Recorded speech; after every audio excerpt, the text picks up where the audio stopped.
581 both getting into character and Detachmen plus, turn off reset. T. Only a single Black Death. The other ships are anchored beyond the Worsted Archipelago's confines because they're afraid of being discovered? This is good news. Klein retracted his gaze and deliberately bit his lip to express his agitation. After taking a glance at Helene's side profile, Mitho lit a torch and began swinging it to signal to the flagship. Before long, a dinghy came and took him and the disguised Klein back to the Black Death. As the dinghy was being hoisted up, Klein boarded another pirate admiral's flagship. Under Mither's lead, he entered the cabin. Waiting for them up ahead was a blonde female attendant. She glanced at Helene with a cold stare before pointing sideways to the room. Go in. This attitude. It's like meeting a love rival in the flesh. Both men and women fall to this Vice Admiral Ailment's charm. The cuffed Klein instantly increased his vigilance as he wore a heavy expression and followed the blonde female attendant into the room. He originally believed that he would immediately meet Tracy and obtain a chance to meet her in private. He was already ready to strike, but apart from a wardrobe, sofa, and full-body mirror in a cramped carpeted room, there was nothing. Could it be that Tracy has deliberately given Helene the cold shoulder to express her anger? Klein recalled the romance novels and contrived television serials he had previously watched while contemplating the reason for the ailment maiden's actions. The blonde female attendant shot a glance at Helene's male attire that lacked the androgynous beauty to it due to the lack of makeup, took 2 quick steps, opened the wardrobe, and pointed to the dresses inside. Captain doesn't like your present attire. Change. F***K. Klein cursed inwardly. He originally imagined that he could be granted a meeting with Vice Admiral Ailment Tracy while looking like Helene and dressed as a male. He was thankful that he didn't need to overly humiliate himself to achieve his goal, but in the end, he didn't manage to escape this outcome that he wanted to avoid. Seeing Helene standing there in a daze, the blonde female attendant glared at her. You have 2 choices. Either you change yourself, or I'll help you. Klein did one of red-haired Helene's habitual motions and inhaled slightly. Remove my cuffs. He turned his body sideways and gestured with his chin towards the door. And go outside. Conniving whore. The blonde female attendant cursed under her breath and used the key given to her by Mither to release Helene from her cuffs. After she left the room and closed the door, Klein walked to the wardrobe and stood there in a daze for 20 seconds. Suddenly, he closed his eyes and extended his right hand. After an unknown period of time, he came in front of the full-body mirror and saw Helene's red hair cascading down in the reflection. Her green eyes shimmered while she wore a golden-red dress. By her waist was a ribbon tied into a flower. It was pulled tight, accentuating her slender waist. Helene's beautiful face was flushed red as her lips were tightly pursed. Her expression was heavy, looking very identical to the picture from before. Klein looked at his present image and first felt somewhat embarrassed. However, he had gotten over it to a certain extent while changing. Besides, there wasn't anyone inside. Second, he gradually found a different feeling. This wasn't to say that he was gradually liking such acts. Instead, while overcoming his mental aversion, he gained some form of detachment from his self-awareness. It felt like his soul had flown out of his body, allowing him to calmly observe Helene dressing up in female attire and adjusting her clothes through the mirror with a calm attitude. He believed this was a necessary step in his mission and that there was nothing embarrassing or odd about this. Klein felt a baffling sense of familiarity as he tried hard to recall and compare this feeling, in a bid to fix it in place and gain an understanding of it. Soon, he found the source. This was similar to him playing role-playing games. In it, he could choose a female character, carefully choosing the facial features and attire of the character, allowing the beauty to please his eyes. There was nothing kinky or embarrassing while doing this. On the one hand, he was viewing it from an angle of a god through the screen, making his attitude detached, and on the other hand, he was seriously acting and going through the plot by combining the two perfectly and not distinguishing between them. He didn't have any aversion to it because he was playing a game. This. Klein suddenly opened his half-closed eyes, feeling like this was the faceless state he had been searching for. He could act as anyone, but he was still only himself. As he got into character and worked hard to act, he could detach his feelings and observe things calmly. By making comparisons, he could figure himself out and find his true self. It's both getting into character and detachment. This is the actual application of the faceless main principle. Klein suddenly felt at peace as the remnant embarrassment coexisted with his changed attitude. With a detached attitude, as though he was playing a role-playing game, he observed himself in the full-body mirror and tried hard to find any flaws. Thankfully, I got Danitz to get 2 sets of female clothing to study the way it's all put together. Otherwise, there's no way I could wear them so quickly and normally as a first-timer. It will be easy to expose any flaws. This is called professionalism. Women's clothing sure is complicated. From the perspective of a faceless, there are many flaws in Helene's facial features and contours. She might be beautiful, but it's definitely nothing I call stunning. Yes, with this state of mind, I can clearly feel the potion digesting. Klein looked at himself in the mirror as though he was looking at a character named Helene. Thump. Thump. Thump. The blonde female attendant banged on the door and asked impatiently, "Are you not done?" Klein's face instantly sank, as though she hadn't returned him the 10,000 pounds she owed him. He maintained this state as he walked to the door and pulled it open. The blonde female attendant shot him a glance and raised the handcuffs. "Put your hands to your back. You're now a prisoner." As red-haired Helene was on the Black Death, she wasn't afraid that she would bring her any harm. All she wanted was to humiliate her as much as she could. Klein grunted and half-turned his body, putting his hands to his back. He felt relaxed because the woman wasn't paying too much attention to his attire. After putting on the cuffs, he was led by the blonde female attendant to the entrance of the captain's cabin. The door was half open, allowing a fragrance of warmth emanate outside. It wasn't too strong, but it was sufficiently long-lasting. It was a scent that kept pulling one back as they would involuntarily wish to head to bed for pleasure. The blonde female attendant knocked on the door and was just about to say a word when a gloomy but sufficiently beautiful female voice sounded from the inside. "Let her come in alone." The blonde attendant's face instantly sank as she pushed open the door, signaling with her eyes for Klein to enter. "The moment of truth is here." Klein took a deep breath and stepped into the room. The door behind him closed with a thud, isolating the inside from the outside. Klein walked across the thick carpet and, using the candlelight from the golden candle racks, saw a rather beautiful lady sitting behind a desk while leaning back. She was wearing beige trousers with her feet extended diagonally while crossed. Her brows were long and straight, and her azure blue eyes were sharp and bright. She wore a white linen shirt, allowing her intimate body to faintly peek through.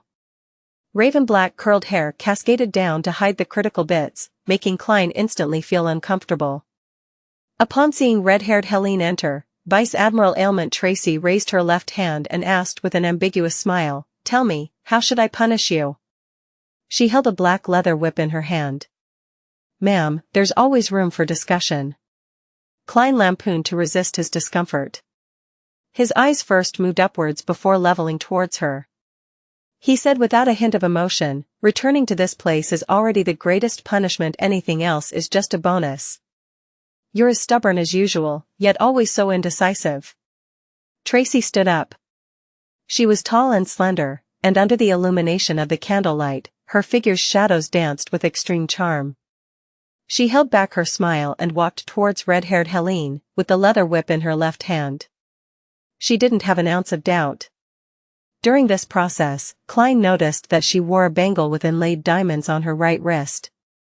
The mystical item described by Helene? It can reduce most forms of damage? Klein, who had originally planned to take action the moment the gap between them narrowed, held back his urge. "Oh, they cuffed you. That's nice. We haven't played such a game before," Tracy said with a smile, but her azure blue eyes seemed to be a stormy ocean that was gathering strength. "Ma'am, your lines are quite terrible." Klein pursed his lips tightly and didn't say a word. Tracy came in front of him and raised her right hand to slide down his cheek. Returning is the greatest punishment? As she spoke, her eyes turned misty, looking extremely alluring. You usually don't seem to think so. Although you always resist in the beginning, you're often more passionate than me towards the end. Before she finished her sentence, Klein pulled out his left hand from the handcuff, and he grabbed the bangle on her wrist in a manner that was as fast as lightning. He then violently swiped it down. At the same time, that hand turned a shade of gold. Klein's green and deep eyes suddenly lit up with 2 bolts of lightning. This was creeping hunger. This was psychic piercing.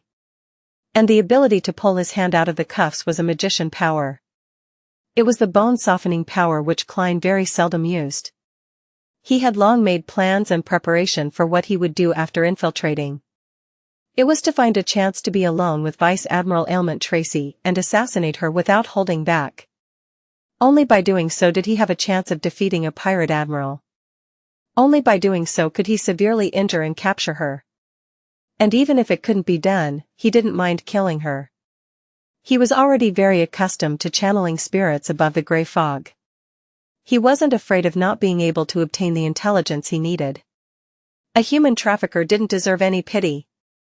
In addition, in order to prevent himself from tripping himself up, he only brought the most difficult to detect creeping hunger, which was good at disguising itself. The other mystical items were placed in the mysterious space above the gray fog. Furthermore, he was on the Black Death with several opposing Beyonders on board. He had to finish the battle as quickly as possible. This was also to avoid being taken down by Tracy's ailment powers. The longer he fought her, the worse the ailments inflicted on him would be. In that instant, the bangle with inlaid diamonds was removed from Tracy's wrist. Klein's green eyes flashed with lightning while the beautiful and charming Vice Admiral Ailment remained in a daze. All she did was instinctively dodge. She couldn't believe that Helene would attack her, or dare believe that she possessed such reactions and abilities. Tracy saw 2 bolts of lightning light up in Helene's beautiful emerald-like eyes as the blinding silver occupied her entire vision. Her beautifully contoured chin was suddenly lifted as though she was about to let out a tragic scream. However, she stiffened on the spot, shattering like a mirage. The full-body mirror placed in the room cracked and quickly crumbled, scattering to the floor. Mirror substitution spell. Tracy's figure, in her pure white shirt, beige trousers, and black leather boots, appeared in the corner where the full-body mirror was located. Before she could catch her breath, she heard heavy footsteps and saw red-haired Helene's dress fluttering to the back as she charged forward like a chariot. The glove she wore on her left hand was pale and gloomy green. Klein had already switched to a zombie state. His muscles were taut, and his strength had increased substantially.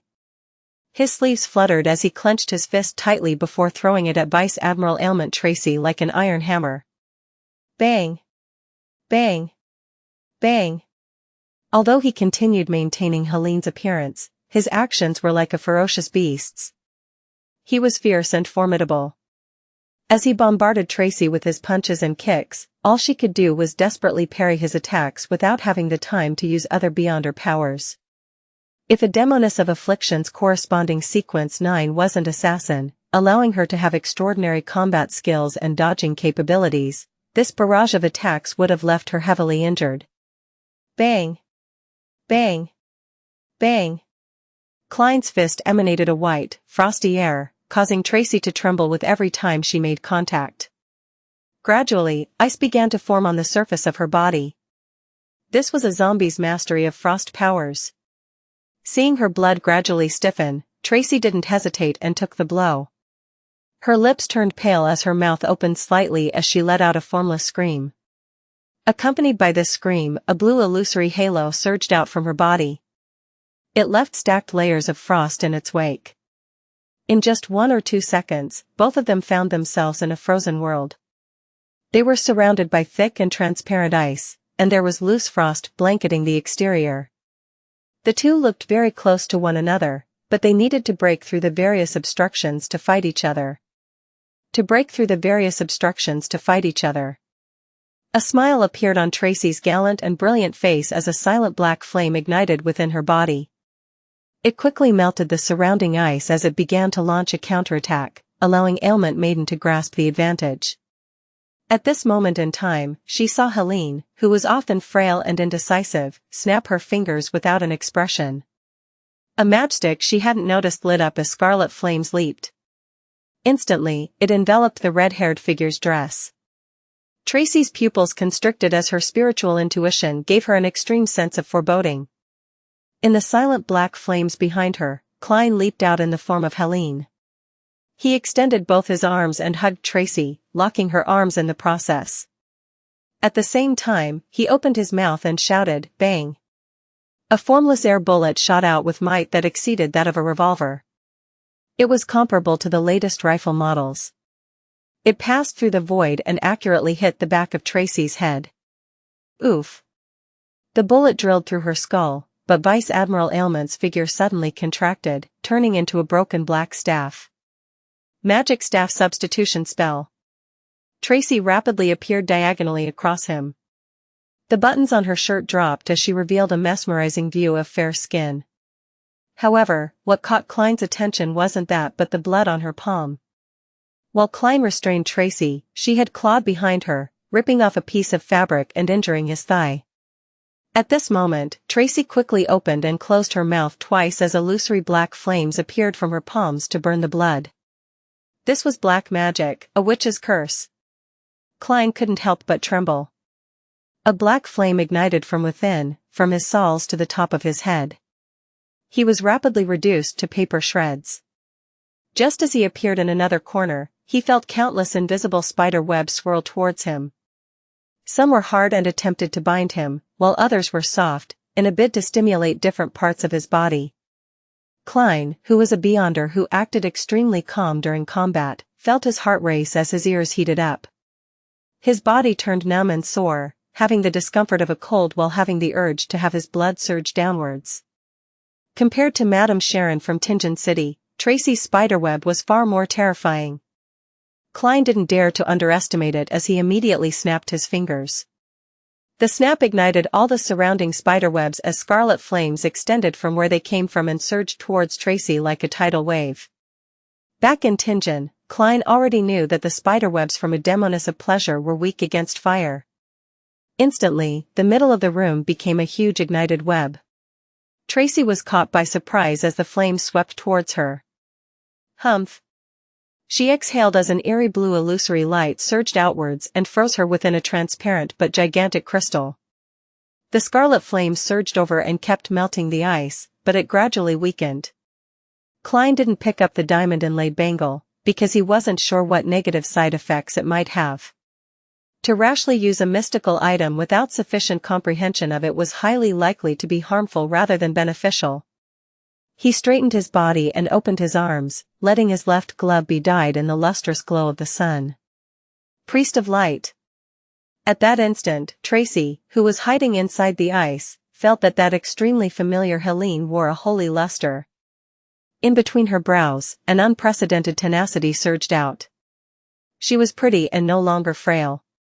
Like a blooming sunflower, she was like a flower of war stained with blood. Tracy shouted with a clearly hoarse voice, "Who are you? Why don't you dare to show yourself? While wearing a dress, using my own looks would look so odd. It's more suitable to use Helene's appearance." Klein detached himself as this thought flashed through his mind. Following that, he praised the sun. A magnificent pure beam of light descended with golden flames swirling around it. It completely blanketed the ice and Tracy. As the ice rapidly melted and vanished at a discernible pace, the bright and holy light dimmed before disintegrating.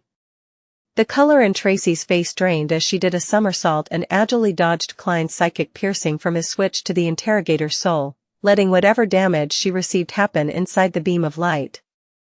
The light of holiness was strong against the undead and corrupt, so it was only considered an ordinary sequence 5 strike on a demoness. Bang! Bang! Bang! Tracy did multiple somersaults and dodged Klein's air bullets, leaving holes in the carpet. As she rolled, her figure vanished from her enemy's sight. A demoness invisibility. Klein bent his back slightly as he was on high guard.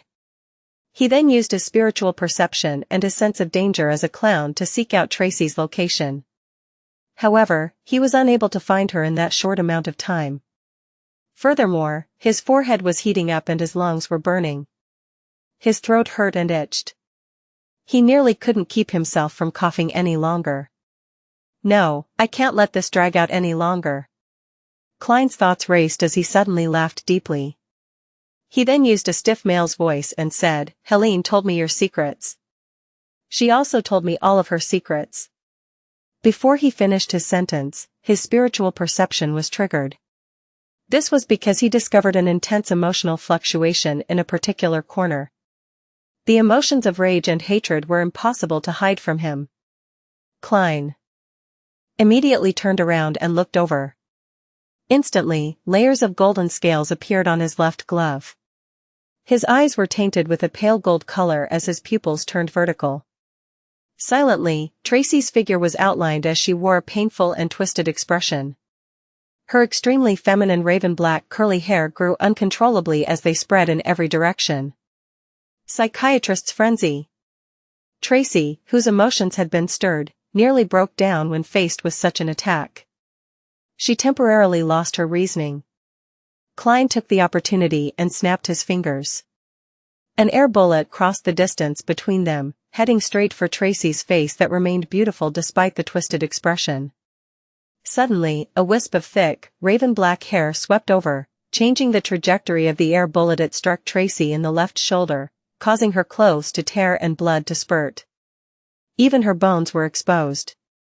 Ah! Tracy let out a shrill cry as immense amounts of black flame spewed out of her body and enveloped her. Following that, thick ice crystals formed outside the black flames.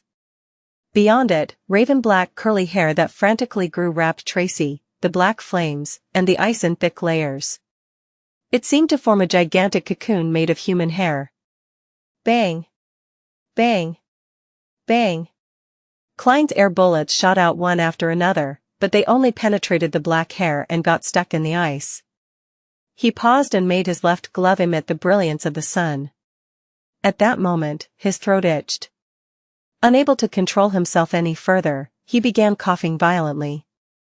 He failed to produce the attacks he was preparing to deliver. Inside the black-haired cocoon, Tracy had recovered her senses. She raised her voice and shouted sharply, "Enemy assault!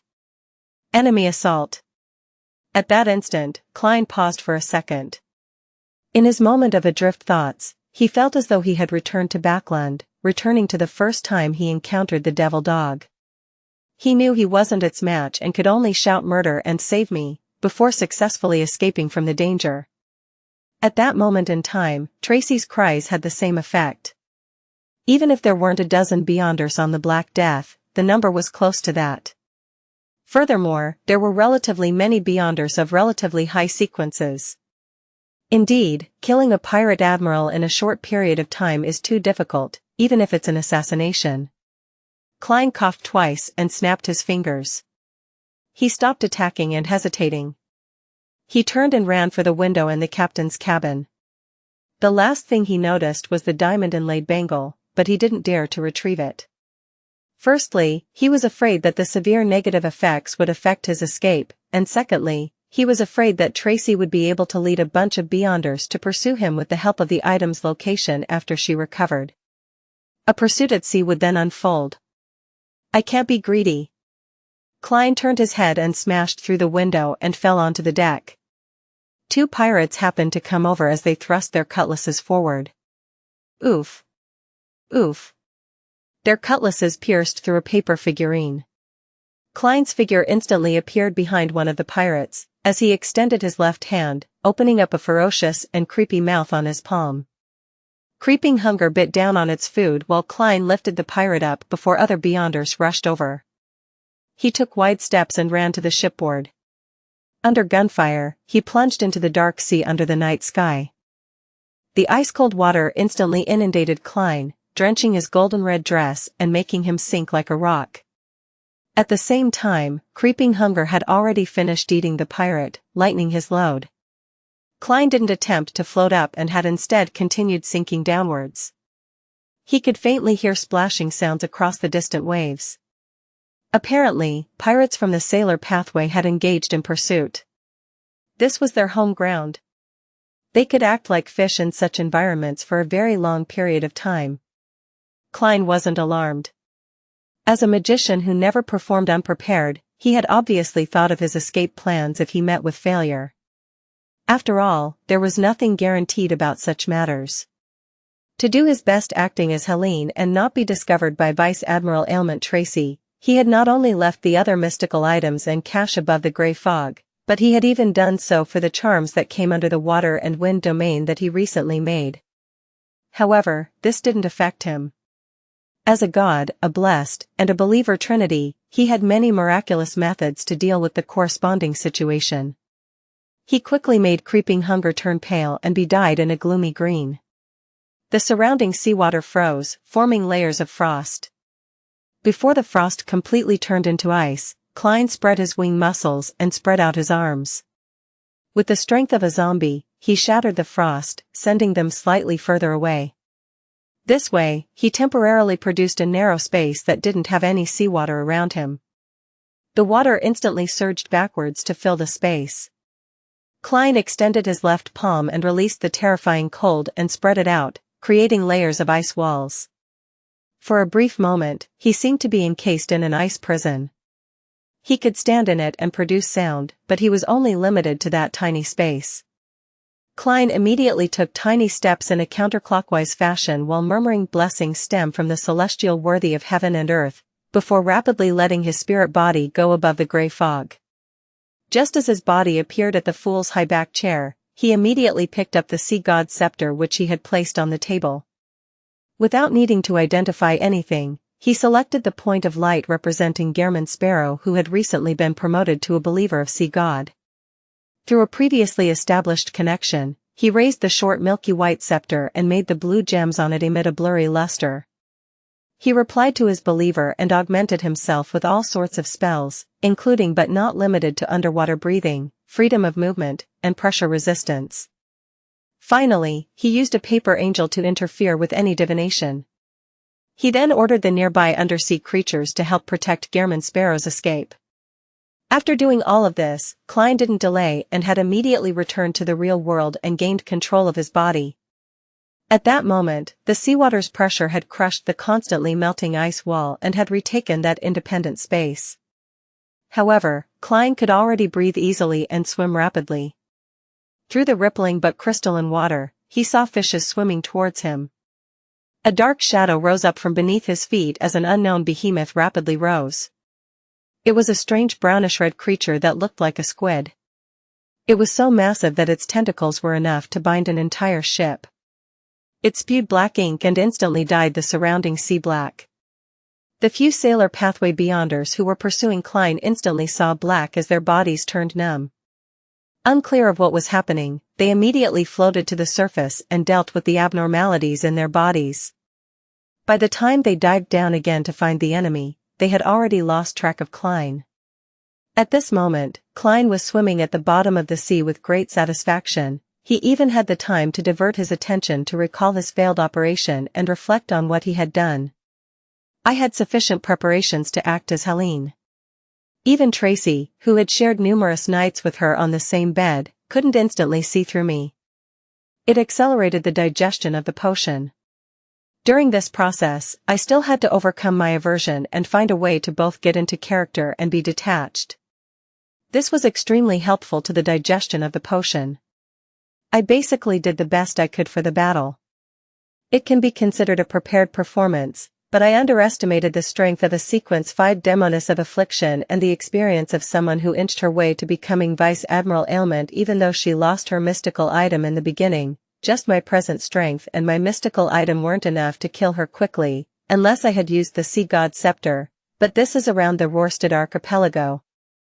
Through today's battle, I can clearly tell that I lack a mystical item with powerful offensive abilities. Facing the reality of a failed mission, Klein was no doubt somewhat disappointed. However, he wasn't depressed, because this wasn't the end of this matter.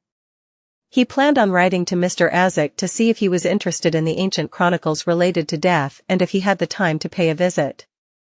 Before Klein left the captain's cabin, he had snapped his fingers to ignite the male clothing he had left in the changing room, as well as any hair or skin he had left behind. This was to make it seem like he didn't wish to leave any traces, but it was in fact a form of concealment and deceit. What he was concealing was the hair and button he had secretly thrown into a particular room without anyone noticing after he entered the cabin. Having wiped away any traces of himself, Vice Admiral Ailment Tracy would mistakenly believe that the assassin was afraid of exposing himself because of the fear of suffering a remote curse.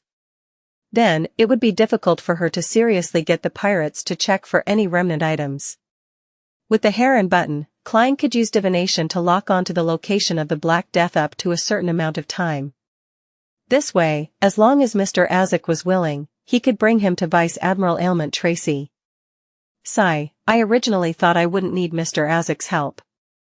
I thought I could succeed just by myself, alone. Ultimately, I fell just short. Klein sighed and felt a blow to his self-esteem. This was one of the reasons why he didn't seek Mr. Azek's help in the beginning. The other reason was that he wasn't certain that Tracy was in possession of the ancient chronicles related to death. If she really didn't have it, it would be rather awkward to have Mr. Azek make a trip for nothing. Furthermore, he was worried that even with Mr. Azek's help, that he would still need to act as Helene to find the Black Death and Tracy. He still needed to wear her clothes and use himself as bait. That would be too embarrassing to do it in front of someone he knew. In fact, if it wasn't to obtain intelligence and solely to eliminate Vice Admiral Ailment Tracy, it would have been a lot simpler. Once I swim back to Byam and go above the gray fog, I simply need to lock onto their location and use the Sea God's scepter to create a storm. This isn't to say that a huge area of attack blast will definitely kill Tracy on the spot, but it will attract Sea King John Cotman's attention. When the time comes, the Black Death's location would be exposed to the Church of Storms. Sea King will happily take down Ailment Maiden. Klein shook his head with self-deprecating mockery. With his seer's spiritual intuition guiding him, he rapidly swam towards the shore. On the Black Death, Tracy removed her layers of defense and walked to the diamond-inlaid bangle, in her damaged, blood-stained clothes. She bent down to pick it up. What a cautious attacker. I might not even be comparable to her back when I was an assassin. No, him. Tracy suddenly clenched her teeth. This wasn't because she nearly died at his hands, but because he had sensed that the man had done something to Helene. According to the way Emperor Roselle put it, she suspected that there was something green, growing on her head. Helene, are you really that cold and heartless? No, perhaps she was forced. Tracy turned her head to look at the nasty wound on her left shoulder as she felt the heart-wrenching pain. If not for the strengthening of her physique brought about by the assassin and instigator sequence, with a significant enhancement in subsequent sequences, just that one blow alone could have made her lose her entire arm. She would be like those pirates who had their arms blown off by rifles. As the blood flowed and stained her vision red, Tracy got the blonde female attendant to enter and use her abilities to help her deal with her injuries while instructing the surrounding pirates who had their eyes fixated on her to search for any items the attacker had left behind. Unfortunately, the pirates informed her that all of his clothes had been automatically destroyed. This made Tracy recall the snap the enemy had made before he left. She sighed once again. How careful. Furthermore, he's not one bit greedy. If he had taken the bangle, then I wouldn't need to worry about not catching up to him. Tracy waved her hand, motioning for most of the pirates to leave, leaving behind Wormtongue Mither King and a few high-ranking members of the crew. Third mate, go to Byam again. Perform a thorough investigation to figure out where the resistance found that Helene, Tracy ordered in a solemn voice. With great difficulty, Mither retracted his gaze from his captain's chest. All right. Tracy thought for a moment and added, spread this matter. Say that I'm seriously injured and will not be able to recover anytime soon. Also, first mate, immediately set sail. Don't stay here any longer. As she issued orders, silence was quickly restored around Tracy. Only at this point did she have the time to figure out which faction the attacker came from, why he would attack her, and what motives he had. Unfortunately, the more Tracy thought, the more puzzled she became. She had no idea what the truth was. Although she had many enemies, none of them possessed similar powers. Finally, she found a clue as she muttered to herself, creeping hunger? In the middle of the night, in a private harbor on Blue Mountain Island. Standing by the receding and advancing waves was a female figure. She was none other than Klein, who was still disguised as Helene. He circled under the water and quickly came onto shore. He infiltrated the house of a nearby fisherman and got some tattered clothes to change into before changing back into Gehrman Sparrow. Leaving behind the rather expensive dress as compensation, Klein rapidly left the private harbor and returned to the city of Generosity, Byam, before daybreak. He wasn't in a rush to meet up with Danitz. Instead, he found a random motel to stay in.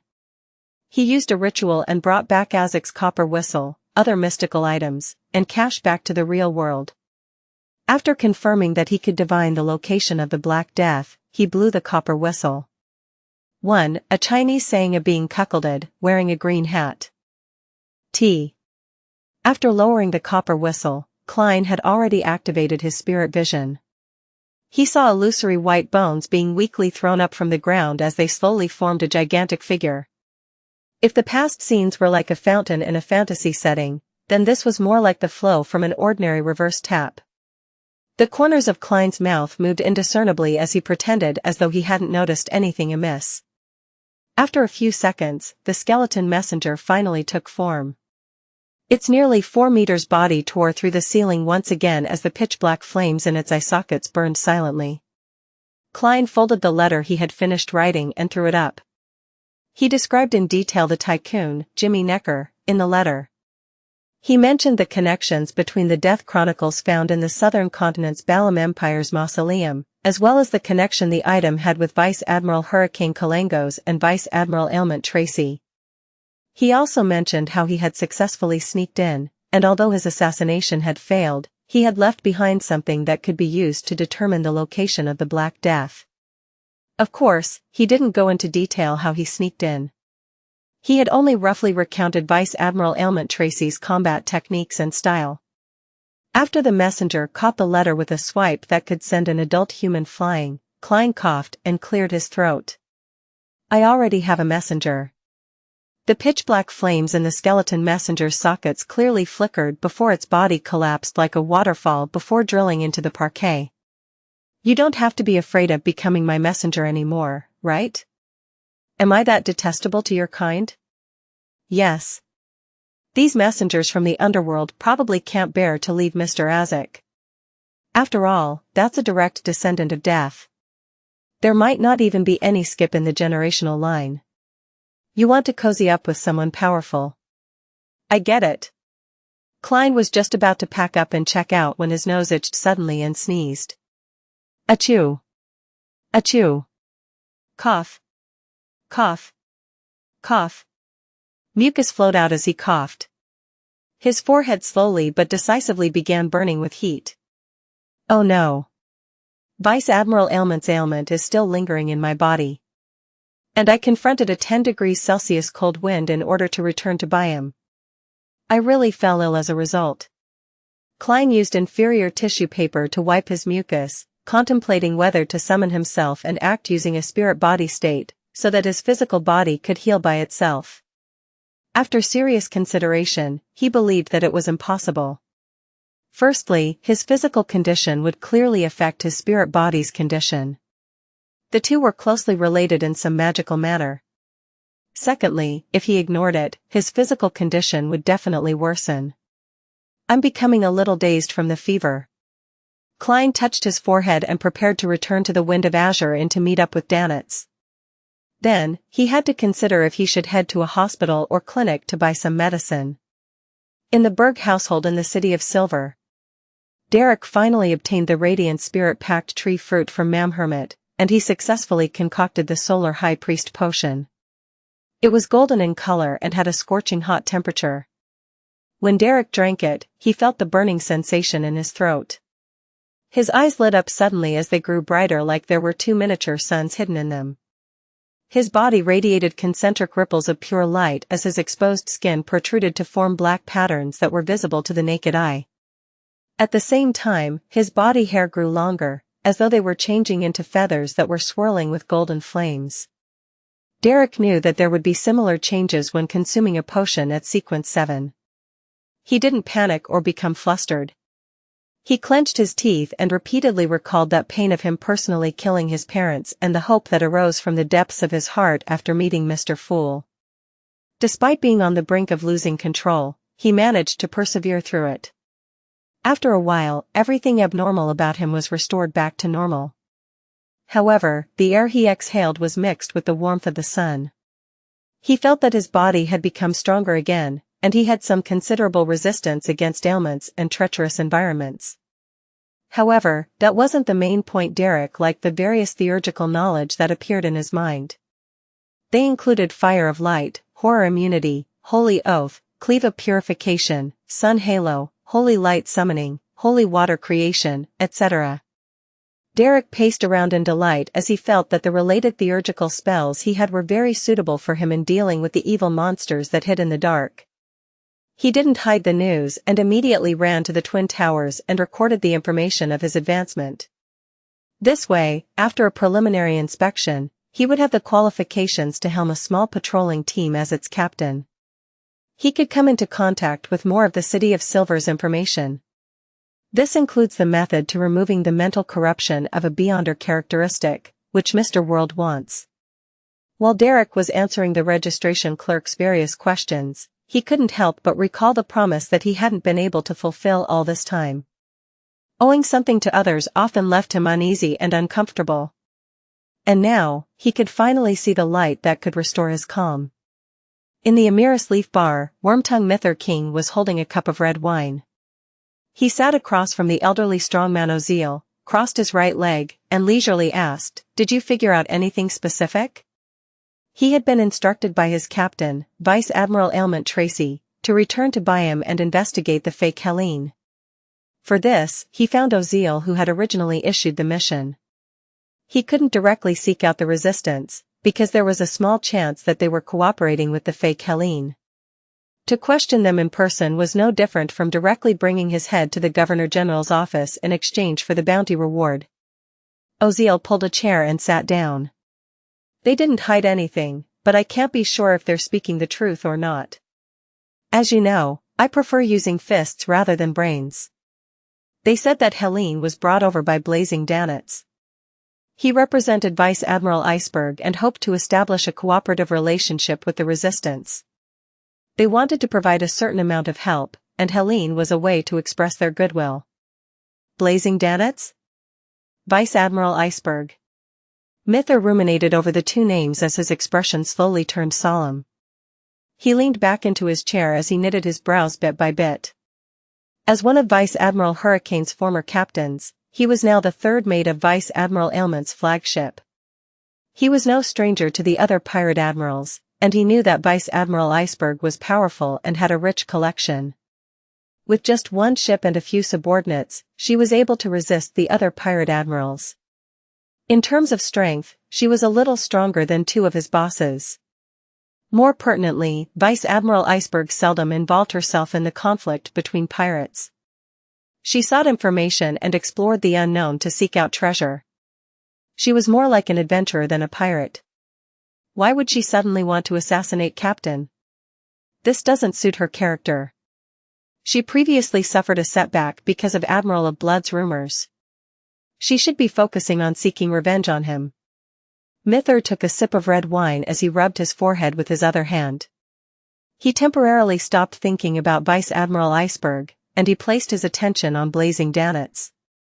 As he carefully recalled, his pupils suddenly shrank. He discovered that there were some recent problems regarding this fourth bosun of the Golden Dream. He was familiar with. He laid a trap and killed Steel Mavady, Blood Brambles Hendry, and Calm Squall. His bounty was raised to 4,200 pounds, and in a short period of time, he got embroiled in some matter, causing his bounty to rise again, reaching 5,500 pounds. "This has already exceeded my bounty. Mithra thought to himself silently as blazing Danet's figure surfaced before him. He found him mysterious and terrifying. He advanced? Or did he receive some great benefits because of something? Mithra leaned forward and put down the cup. He whispered seriously, I originally treated his bounty increase as a joke. But reality has informed me that Blazing Danets is a great pirate worthy of a 5,500-pound bounty. Mithra looked up and said to Strongman Oziel, help me seek out intel on Blazing. The recent ones. In the luxurious suite in the Wind of Azure Inn.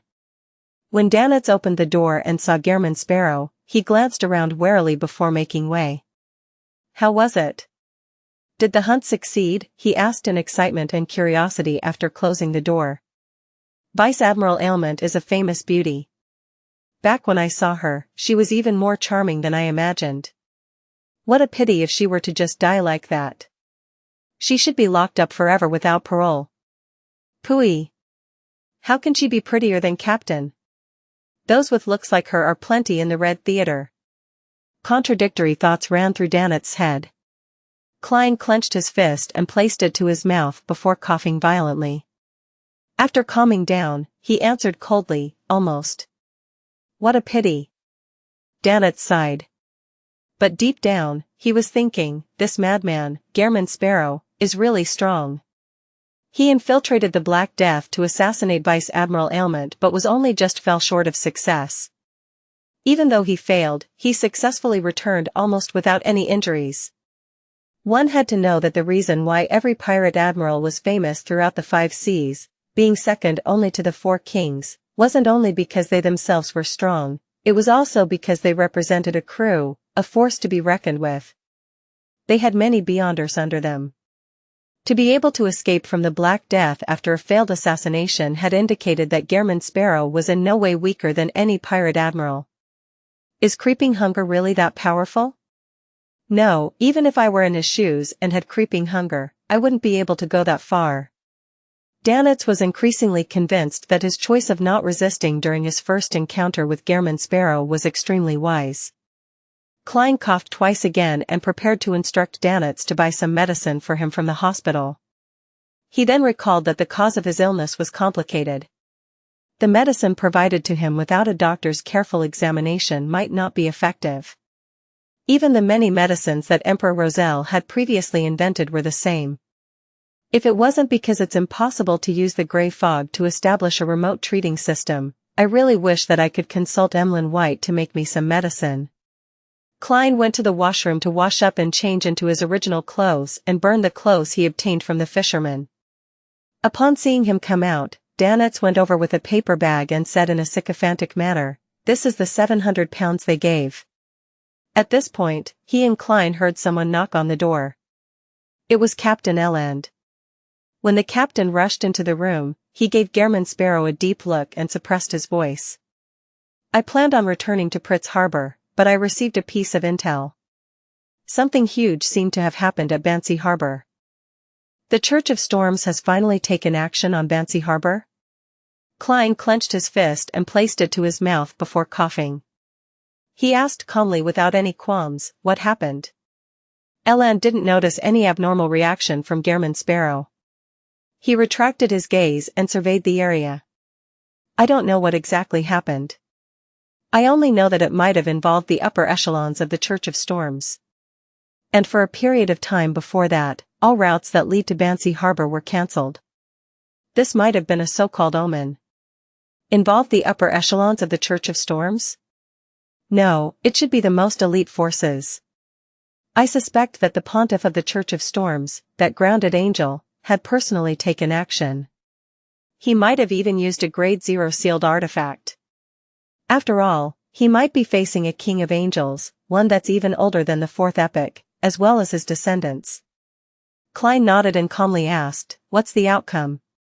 He wasn't the least bit surprised that the Church of Storms had only taken action on Bansi Harbor in the past few days.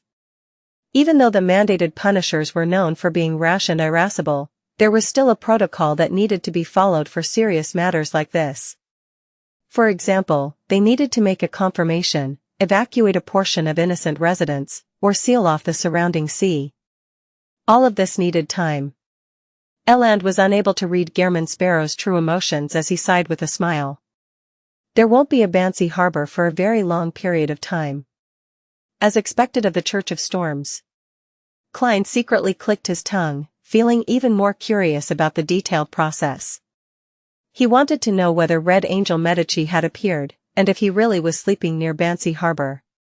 He wanted to know if he had been wiped out by the Church of Storms and wished to know what happened to the natives in Banshee Harbor. He wanted to know what it meant for them to speak in such a staccato manner, and he wished to know what secrets were hidden in the Green Lemon restaurant and the telegraph office. Unfortunately, with Banshee Harbor's destruction, it was difficult for him to obtain any actual answers. Perhaps the internal record of the Church of Storms would mention them, but Klein had no way of getting them. With the Hanged Man's rank, there was no way he could gain access to such confidential information. I'll have to nurture Mr. Hanged Man into a high-sequence demigod before I can know the answers to my questions. Klein sighed silently and said without a change in expression, that place is indeed very dangerous. Before he finished his sentence, his throat itched as he coughed violently. You fell ill? Eland asked, puzzled. He originally imagined that Gehrman Sparrow was like him, a Beyonder whose physique had been considerably enhanced. It was unlikely for Beyonders like them to follow before they grew weak from age. But from the looks of it, his previous guess might have been wrong. Klein answered tersely without giving an explanation. A question of no value or meaning. It would be odd if he isn't ill after an intense battle with Ailment Maiden. Danitz grumbled in contempt from the side. Eland chuckled and said, I can recommend you an apothecary that's better than a hospital or clinic. That's his Beyonder job. He has a tiny herb store in the alley diagonally across Red Theater. He's known for selling male enhancements, but that's not what he's best at. Does every apothecary develop such medicine? That's right. It's absolutely one of the most profitable medicine-based businesses. It's only odd not to do it if they're capable of doing it. Klein nodded slightly in response. Why haven't I heard of him? Danitz asked, surprised. He only came to buy him in the past few months. When was your last visit here in the City of Generosity? Eland asked with a chuckle. When I took your crappy boat. Danitz answered silently in his mind. He carefully recalled and discovered that in the past few months, apart from this period of time, he had passed by Byam once during the early days of his vacation. At other times, he was drifting out at sea in search of treasure. Otherwise, he was at other places or harbors enjoying himself, so it was true that he wasn't aware of any minor changes in the City of Generosity. I've already spent quite a few days in Byam. I've been to the Red Theater several times, but I've not heard anything about this apothecary. This can only serve to imply that his male enhancement medicines are limited in effect. Danitz bragged as he said stubbornly. Eland smiled and didn't debate with the great pirate. Instead, he said to Gehrman Sparrow, if it's only an ordinary ailment, the apothecary will only charge a slight premium. And for you, it doesn't matter if it's expensive. What's most important is to recover your health as quickly as possible. No adventurer wishes to stay in a sick state. This implies danger and that you might become the target of someone else. It implies the increased risk of losing control. Indeed, maintaining a good state is a rather important matter for Beyonders. However, the price is still very important, alright? If that apothecary were to charge £1,000, then I might as well buy medicine from the hospital. Or I can describe the situation of my illness and get that vampire, Emlyn White, to make me some medicine. Although I already have £6,000 in savings and have several Beyonder characteristics, I still need to consider it. I still want to add a mystical item with lethal offensive power and seek out clues to the high-sequence potion formula. Klein mumbled inwardly. High-sequence potion formulas were impossible to put a price on in this mysterious world. Therefore, Klein only thought of buying the relevant clues. After Eland left, Klein took the £700 and gave Danitz £200. Wearing his hat and holding his cane, he coughed and wiped his snot before stepping out the door in preparation to take a carriage to the vicinity of the Red Theater. Danitz was very curious about the apothecary's medicine. He pasted 2 mustaches on his face, wore a cap, and followed. With Klein's guidance, he already knew that using a scarf to hide his face was an act that strongly attracted attention in Byam. He took his advice to buy some fake mustaches. In the alley diagonally across the Red Theater, the moment Klein entered, he saw a man furtively come out of a nameless herb store. The moment the man saw someone, he hurriedly lowered his head and rushed off. "Don't worry. We won't be guessing what medicine you're buying." Klein coughed twice again, increased his pace, and walked into the dark herb store. He scanned the area and was surprised because the boss was someone he knew. The boss was wearing a black robe that resembled a village witch doctor. He was in his 30s, with black hair and brown eyes. His face was round and his body chubby. He was none other than the chubby apothecary who often liked to use sarcasm at the gathering held by old Mr. Eye of Wisdom in Backland. Klein had once recognized him at a circus. He stopped showing up at old Mr. Eye of Wisdom's Beyonder gathering because he left Backland. Klein coughed and took 2 steps forward. "Make some medicine for me." On the chubby apothecary's shoulder stood a round-eyed owl. The man and the bird looked up at the same time at Klein. After a brief examination, the chubby apothecary revealed a warm smile. "Friend, it's cold outside. Don't do those deeds out in the open, although it's true that it can be rather exciting." "What the hell?" Klein was first stumped before he understood what he was getting at. "When batting Tracy, I was influenced by her pleasure powers. Blood flowed down to my nether regions, and my desires undulated. This resulted in my body emptying out, making it faster and easier for the ailment to strike me. When escaping, the ice-cold sea was fine since I had theurgical spells protecting me. But the wind on the way back was rather cold. It worsened my sickness. In conclusion, doesn't this look like getting sick as a result of having pleasure out in the open?" As expected of apothecary, he has sharp eyes. Klein maintained a composed expression and just looked at him without answering him. All he did was wait for him to concoct the medicine. Danitz turned his head to look out the herb store as he held back his laughter with great difficulty. "What dog's *T apothecary is this? He can't even distinguish the ailments released by ailment maiden," he thought in glee. When the chubby apothecary didn't get a response, he dully opened some cabinets, took out some common or strange herbs and insect carapaces, stuffed them into a paper bag, and handed it over. "Put it all in water and cook it for half an hour. Drink the liquid that's left over. For solely. It's a little expensive." Klein glanced at Danitz. The latter immediately took out the money automatically. As the chubby apothecary collected the money, he bent his back and suppressed his voice to say with a chuckle, "I have medicine that can make you stand out in that area. The kind that has mummy powder added. Need it? I guarantee you that you'll be satisfied. I know you might be very strong, but men always seek to be stronger. Firstly, I need to have a girlfriend." Klein coldly shook his head and rejected the chubby apothecary's recommendation. The chubby apothecary straightened his back in disappointment. He turned his gaze and sized up the 2 before asking, "Are the both of you adventurers?" "Yes," Klein answered simply. The chubby apothecary rubbed his hands and said, "I have a request, but you'll only be paid after completing it." "How big is the reward?"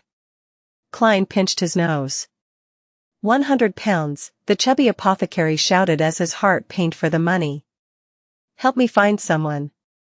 His name is Roy King. He's my teacher. He got me to meet him here, but I haven't seen him after waiting for months. And I have no way of contacting him.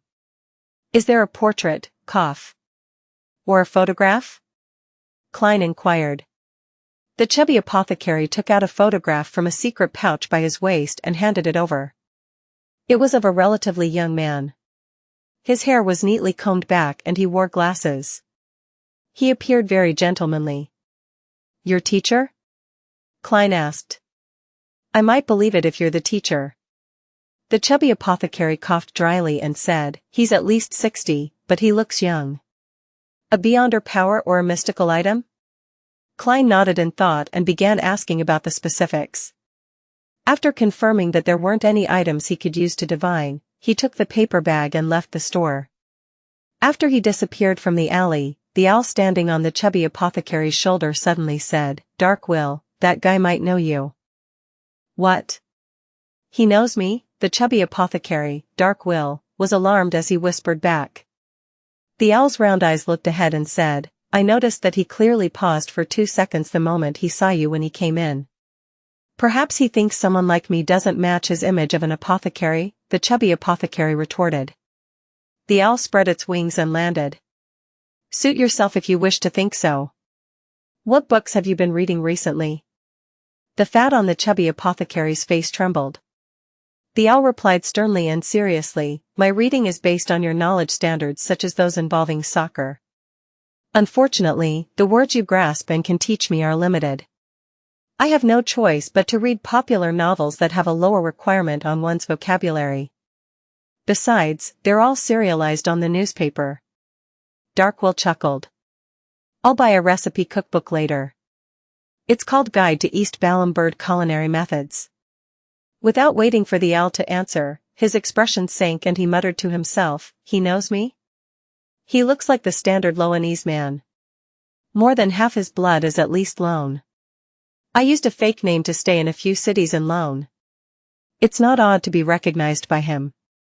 But I still need to be on guard.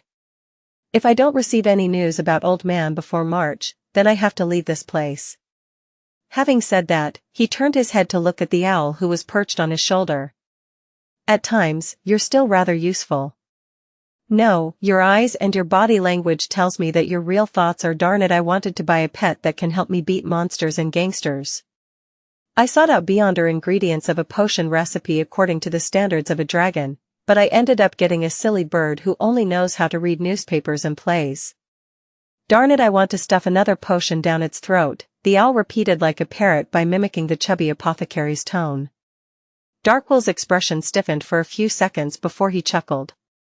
"It's good that you know this, silly bird. If I didn't have the powers of a beast tamer, you wouldn't have even managed a single potion." Inside the herb store, the man and bird fell into silence. After a while, the owl pretended as though nothing had happened as it asked, "Dark Will, is it really going to work? You've already entrusted this to dozens of adventurers. I'm not good at finding people, so I can only entrust it to someone else. Besides, they have to find and confirm Old Man's location before I make a payment. I don't even need to spend a single penny," the chubby apothecary sked as he said before he sighed. "Old Man always calls himself a lucky person and a winner of fate. He should be fine. Will the medicine brewed from this really be effective?" While returning to the Wind of Azure in via carriage, Danitz looked at the paper bag beside Klein. The things inside were black herbs, strangely shaped insect carapaces, and weirdly colored flowers. It didn't seem like anything reliable. Klein nodded. "Yes. You haven't drunk it," Danitz subconsciously retorted. "I trust him. Although his mouth stinks and is rather vile, he has a rather kind heart. Besides, Captain Eland believes that his medicine is sufficiently effective."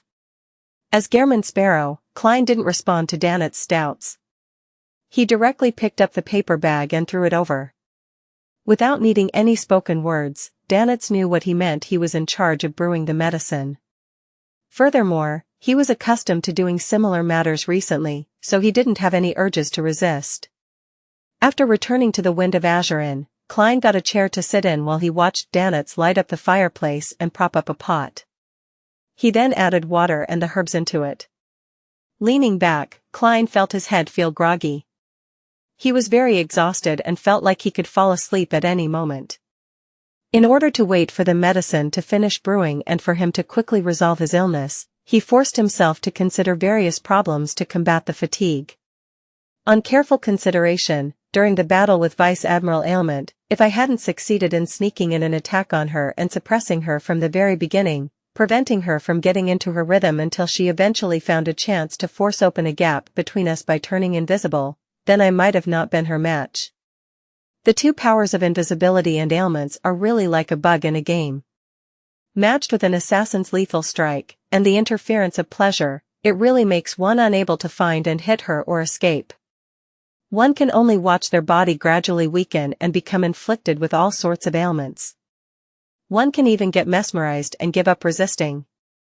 On the one hand, it's because every sequence 5 is very powerful, as expected of the sequence just before a demigod.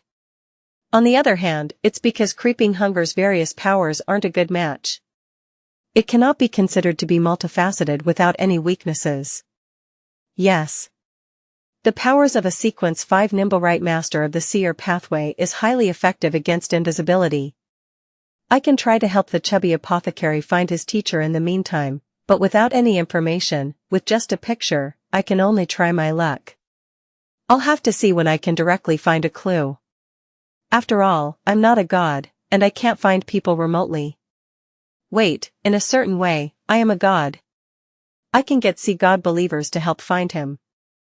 As long as that old gentleman named Roy King once visited Byam, he would have definitely encountered others and be seen by them. Most native residents secretly believe in God. This is what it means by a sea of people. Also, before Captain Eland leaves Byam, I should get him to introduce me to a point of contact for the military. In the future, I can get him to reimburse me for any intel. They can also check if there were any travelers named Roy King, who registered on any liners in recent months. There's another method. I've placed the radio transceiver above the gray fog for some time.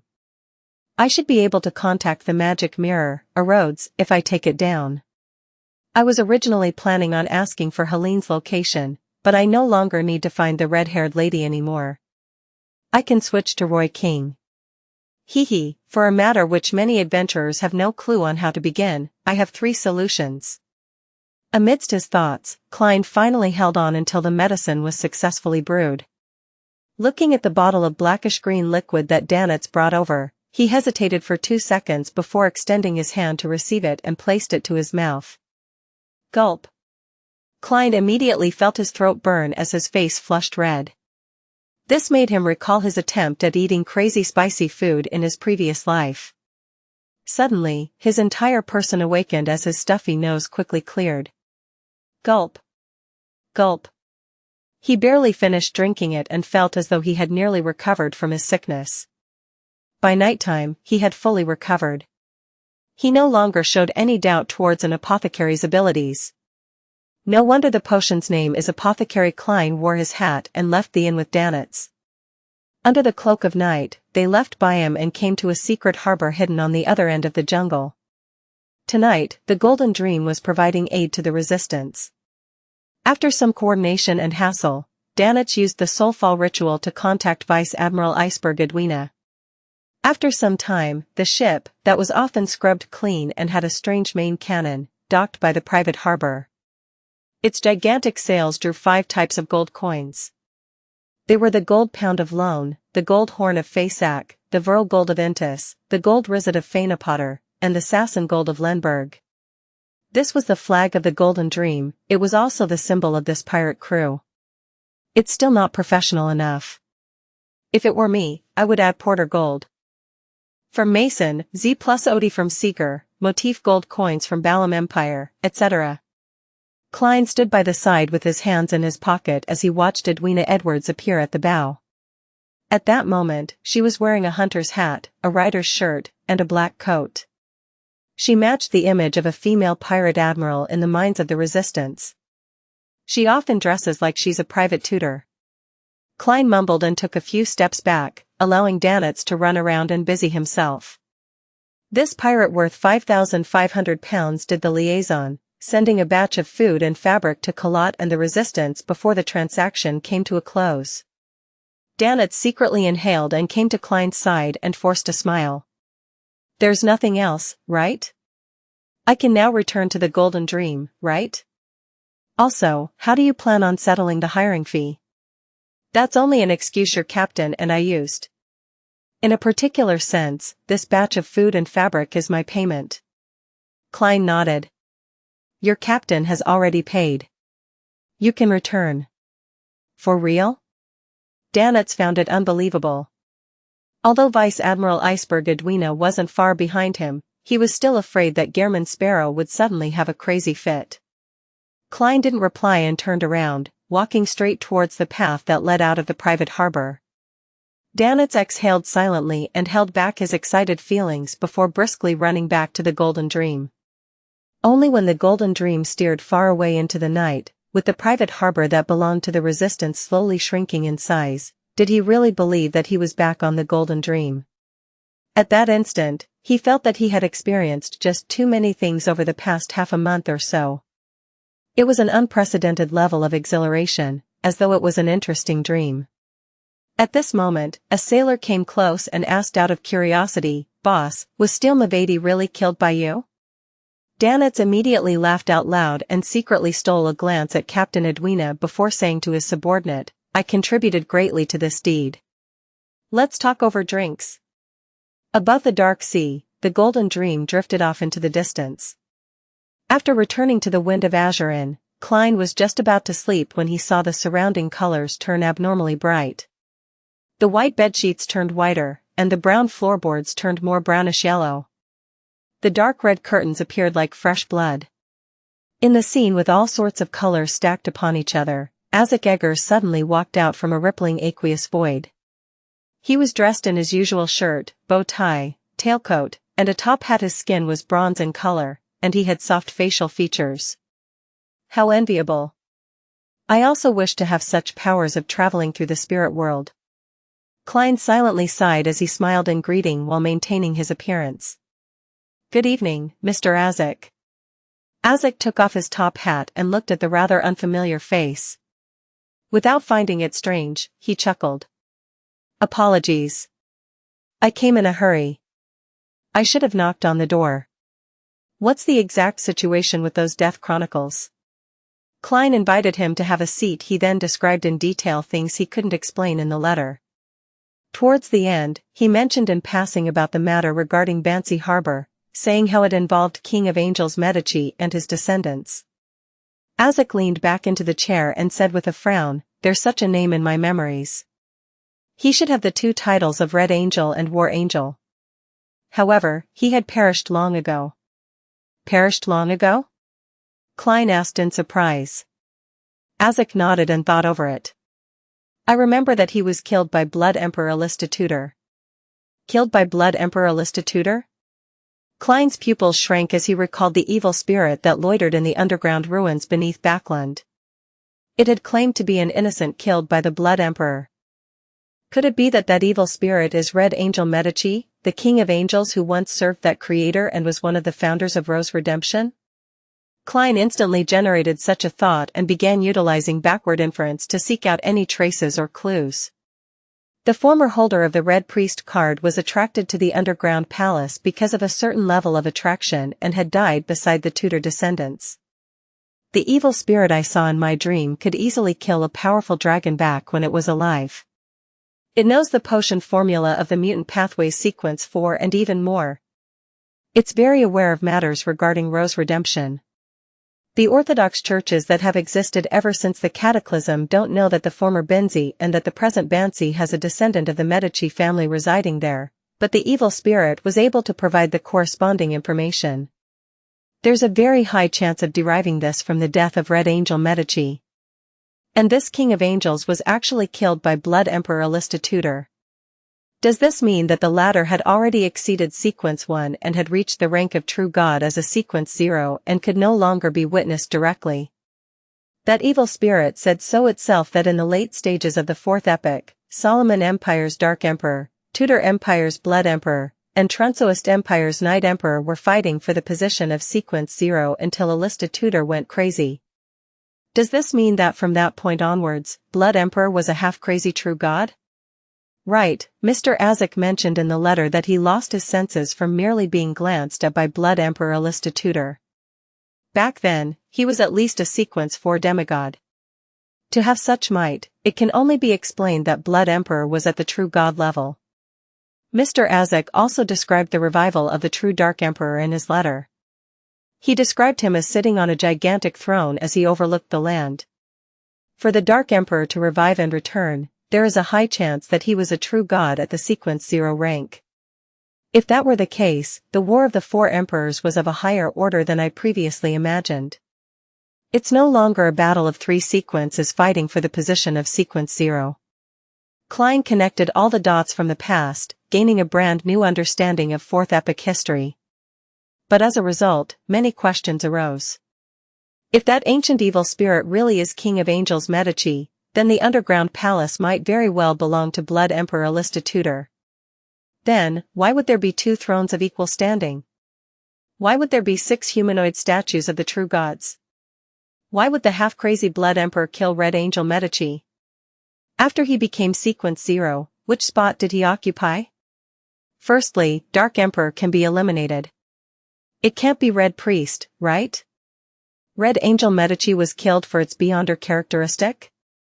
But Red Priest and Dark Emperor do not seem like neighboring pathways that allow exchanging. I can basically confirm that the former is paired with the Demoness pathway. Yes. Captain mentioned before that consuming the potions of other pathways might not mean death, but there's a high probability of going mad and obtaining warped but terrifying powers. This matches Blood Emperor's half-crazy trait. In his final step, as there was no hope for Dark Emperor and any neighboring pathways, he took the craziest choice and switched to another pathway that's completely unrelated, becoming half-crazy as the price? But the same problem arises.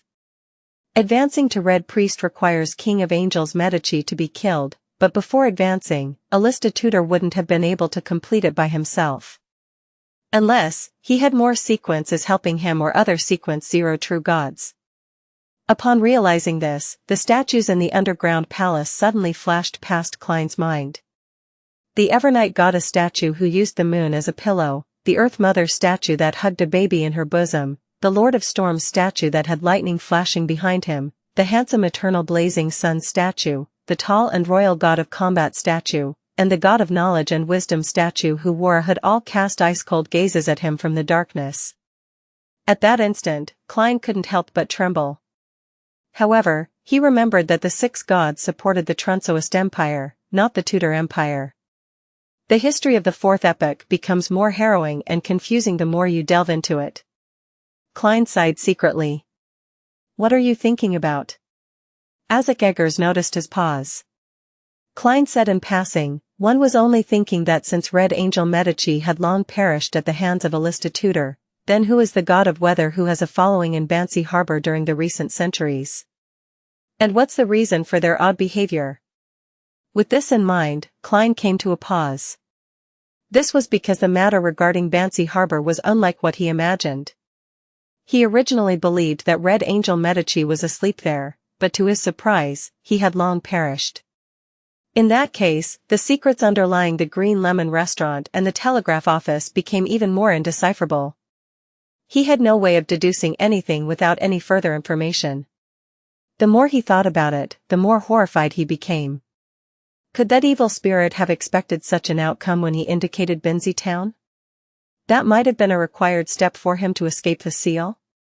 Should I tell this matter to Mr. Azek and gain his opinion? Yes, I'll let Miss Magician, who's in Backland, to monitor the area and see if there's any abnormalities. If there's none, it can wait till I return to Backland and contact Miss Sharon. After seeking her opinion, I can inform Mr. Azek. After all, it's a ruin we explored together. I have to respect her opinion. If there are any abnormalities, then the matter can only be expedited due to the seriousness of the issue. Klein quickly made a decision. When Azek heard his question, he laughed. Don't think about such matters. They've definitely been buried by the Church of Storms. To forcibly seek out the reasons will only bring about extreme danger. Even at the level of an angel, there's still a chance of perishing. In the mysterious world, curiosity is often the leading cause of death. Klein recalled the matters he had experienced and heard of in the past. He switched to saying, Mr. Azek, I already have a messenger that I can call my own. Much faster than I imagined, Azek said with a smile. Klein simply explained how he changed the incantation and how he completed the summoning and ended up encountering an oddity in the spirit world. When summoning spirit world creatures, there's indeed a chance of such things happening when it's not done by someone of the corresponding job. It requires repeated trial and error before obtaining the desired result. But repeated attempts make it easy to encounter danger. Even if you add descriptions like friendly, it isn't absolutely safe. The spirit world creature which is summoned might not have any malicious intent towards you and wouldn't wish to harm you, but it doesn't mean that its very existence won't hurt you. Perhaps just the aura it has can reduce you to a pile of blood.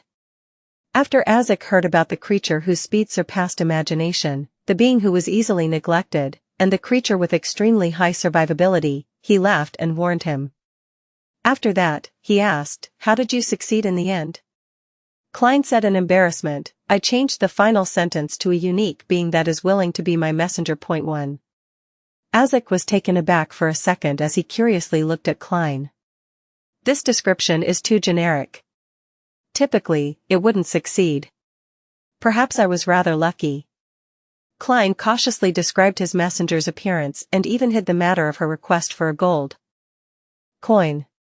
Azek thought over it carefully and said, "I do not have an impression of this spirit world creature, but since you've already signed a contract and have had it witnessed by the underworld, she likely wouldn't cause you any harm. However, before you fully understand her, try not to get her to do anything apart from sending letters." Alright. Klein originally wanted to say that he had nothing he needed her for other than sending letters when he recalled his battle with Mr. A. The room fell into a brief moment of silence before Klein pulled the conversation back on track. "Mr. Azek, when can we head for the Black Death?" The longer the delay, the higher the chances of whatever he left on the Black Death to be cleaned up during the daily cleaning jobs. Now. Azek stood up and put on his hat.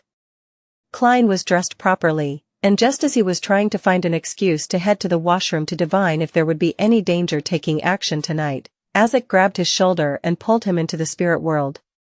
Amidst the stacked colors and nearly formless figures, he heard Mr. Azek say, "Let's begin." That direct? Don't you need to confirm things? Perhaps a big shot has his own way of determining the level of danger. Klein silently mumbled and held up his cane and began divining the location of the items he left behind. The cane flew automatically as it tumbled ahead. Azek followed closely behind with Klein in tow as they smoothly passed through the spirit world. Before long, the black hardwood cane paused with thick black and stacked shadows ahead of it. Through this abstract scene, Klein could vaguely identify it as something resembling the Black Death. At this moment, Azek's body came to a pause as he solemnly said, "The spirits here tell me that there is danger." There is danger? Something that can make even Mr. Azek find it dangerous?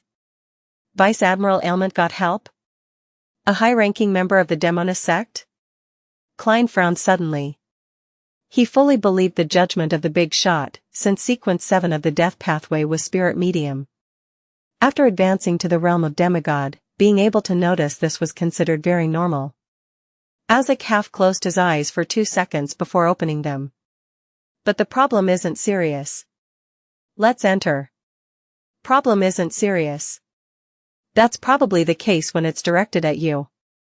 The corners of Klein's mouth twitched as he decided to change his looks. This way, even if he was no match and had to flee pathetically, he didn't have to be afraid of someone coming to knock on his door. In an instant, Klein possessed a distinctive broad chin and cold blackish-green eyes.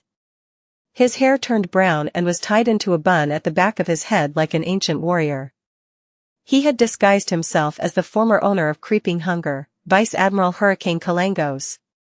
Azek gave him a glance as the surroundings suddenly seemed to plummet as all sorts of bright colors flew by. In a blink of an eye, Klein found himself in Ailment Maiden Tracy's captain's cabin again. This gallant and brilliant female pirate was wearing a different white shirt.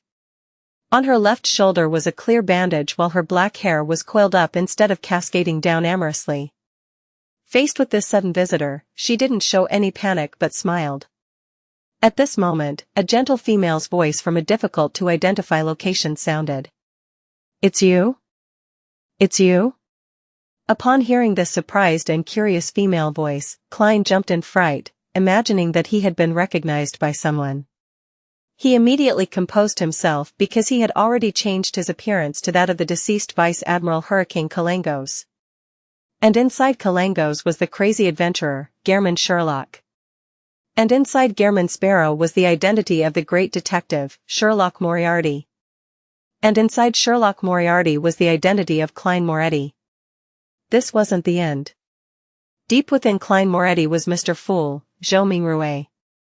There's no reason that she can directly see my true essence. Besides, how can she know of a trivial character like Klein Moretti? Even Vice Admiral Hurricane Kalangos wouldn't have left the Vice Admiral Ailment Tracy's helper surprised. To be specially invited by a Sequence 5 pirate admiral to protect herself and deal with her enemy, the person must be at least a Sequence 4 demigod. Therefore, that sentence was directed at Mr. Azek? That high-ranking demoness recognizes Mr. Azek, who had destroyed their cooperation with the royal family and Ensangwil in Backland, or does she recognizes him from one of his former lives? Klein quickly cleared his train of thoughts and remained guarded against Tracy and her helper's sudden attacks. He also looked through the corner of his eye to observe Mr. Azek's reaction. He wasn't too surprised that a mysterious powerhouse would appear. Firstly, this was because Mr. Azek had already given a warning, and secondly, it was because he believed that Vice Admiral Ailment Tracy wasn't a self-conceited person. To almost be assassinated without knowing the assassin's backing faction and motive, there was a high probability that she would leave the sea around the Rorstad archipelago to seek help from the upper echelons of the Demonist sect. The only thing hadn't expected was that her helper would arrive so quickly. It was as though she was nearby or had a mystical item like that of a traveler. Combining the female characteristics of the voice and the gentleness within it, Klein suspected that it was a demoness at the demigod level. Azek stood on the thick carpet and said after 2 seconds of hesitation, "You know me?"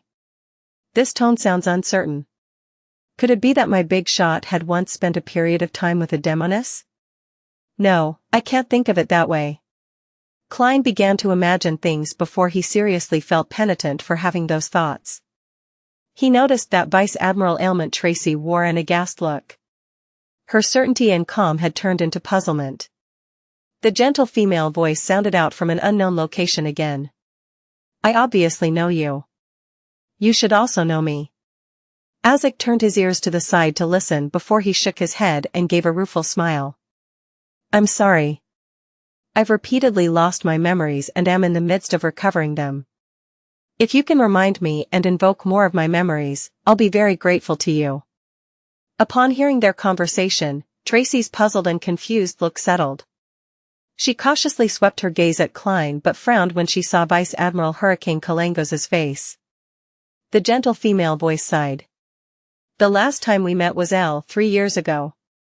Back then, Primordial and Death were working together, instigating the Pale disaster in the northern continent. You might have already forgotten that we once fought the saints and angels of the Church of the Evernight Goddess.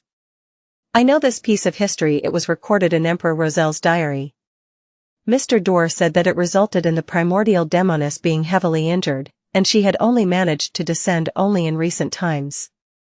As for Death, he directly perished and created the Berserk Sea that separated the northern and southern continents.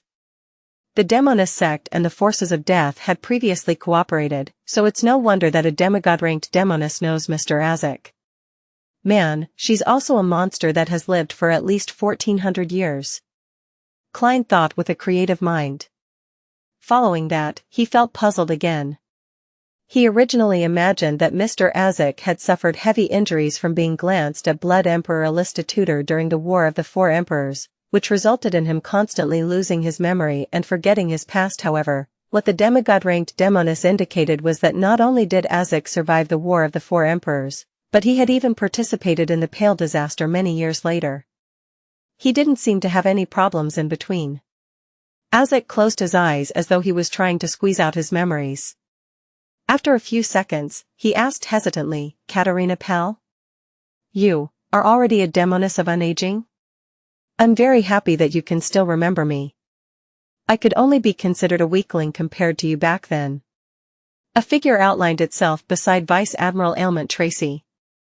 She wore a simple and pure white gown which had high slits that revealed her flawless legs. Her skin was as white as snow and as tender as a young maiden's. The woman had black hair and blue eyes, and she looked elegant and pretty. She had an indescribable charm. She looked towards Isaac Eggers as a faint smile curled at the corner of her lips. More than 1,000 years have passed. It's a cause for celebration for us to meet, alive. Balam Empire's Mr. Death Consul. Mr. Isaac was Balam Empire's Death Consul. This is the name of a later potion in the death pathway? This demoness of unaging Katerina Pell looks like she's in her 30s. She's elegant and pure, yet she exudes a mature charm. Wait, why am I thinking of this? Her pleasure charms are already that potent? Katerina hurriedly moved his gaze away and nearly had to use cogitation to calm his emotions. Without waiting for Isaac to say a word, Katerina Pell said with a melodic voice, I'm curious over why you would still be constantly losing your memories. I remember that it only happens for your pathway during the undying stage. Dying once every 60 years to revive again and forget the past. However, you have long advanced past that and escaped from that curse. What happened to you at the end of the Pale disaster? Heh, the 7 gods had fractured back then and treated each other as enemies. We both believed that primordial and death would succeed, but who knew that the proudest son and the most arrogant tyrant would bow their heads? They quickly joined forces again. If I hadn't managed to advance by chance, then I might have already perished at the end of that divine battle.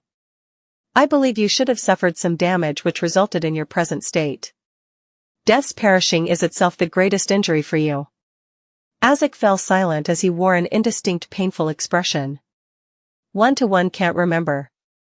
At this moment, Klein realized that Katerina Pell looked somewhat familiar, and he suspected her of being the white-robed lady who had led Madame Sharon onto the path of a demoness. Suddenly, Katerina's eyes turned to sweep a glance at Klein. She chuckled at Isaac and said, I believe you haven't forgotten the reason for visiting today? I'm very curious why he would assassinate Tracy. Could it be for justice? The glance the demoness of unaging swept over was filled with hidden amorousness and sweet playfulness. She resembled an underage young maiden, and her facial features and bearing had magically accentuated that feeling. She didn't have the jarring feeling of a mature lady acting young at all. At that moment, Klein viewed her as a maiden who was 16-17. She can already perfectly present every charm a woman can bring. She has the skin, facial features, and bearing to match it. As expected of a demoness of unaging. Klein had already attempted to use cogitation to resist this indescribable charm. He took the initiative to look at ailment maiden Tracy. Do you know the tycoon named Jimmy Necker? Tracy gaped her mouth before closing it again. She replied blankly and agreed, who is he? You might not know him. He once collected a batch of ancient chronicles related to death. He died at the hands of Vice Admiral Hurricane Kalangos, Klein said while bearing the appearance of Vice Admiral Hurricane Kalangos.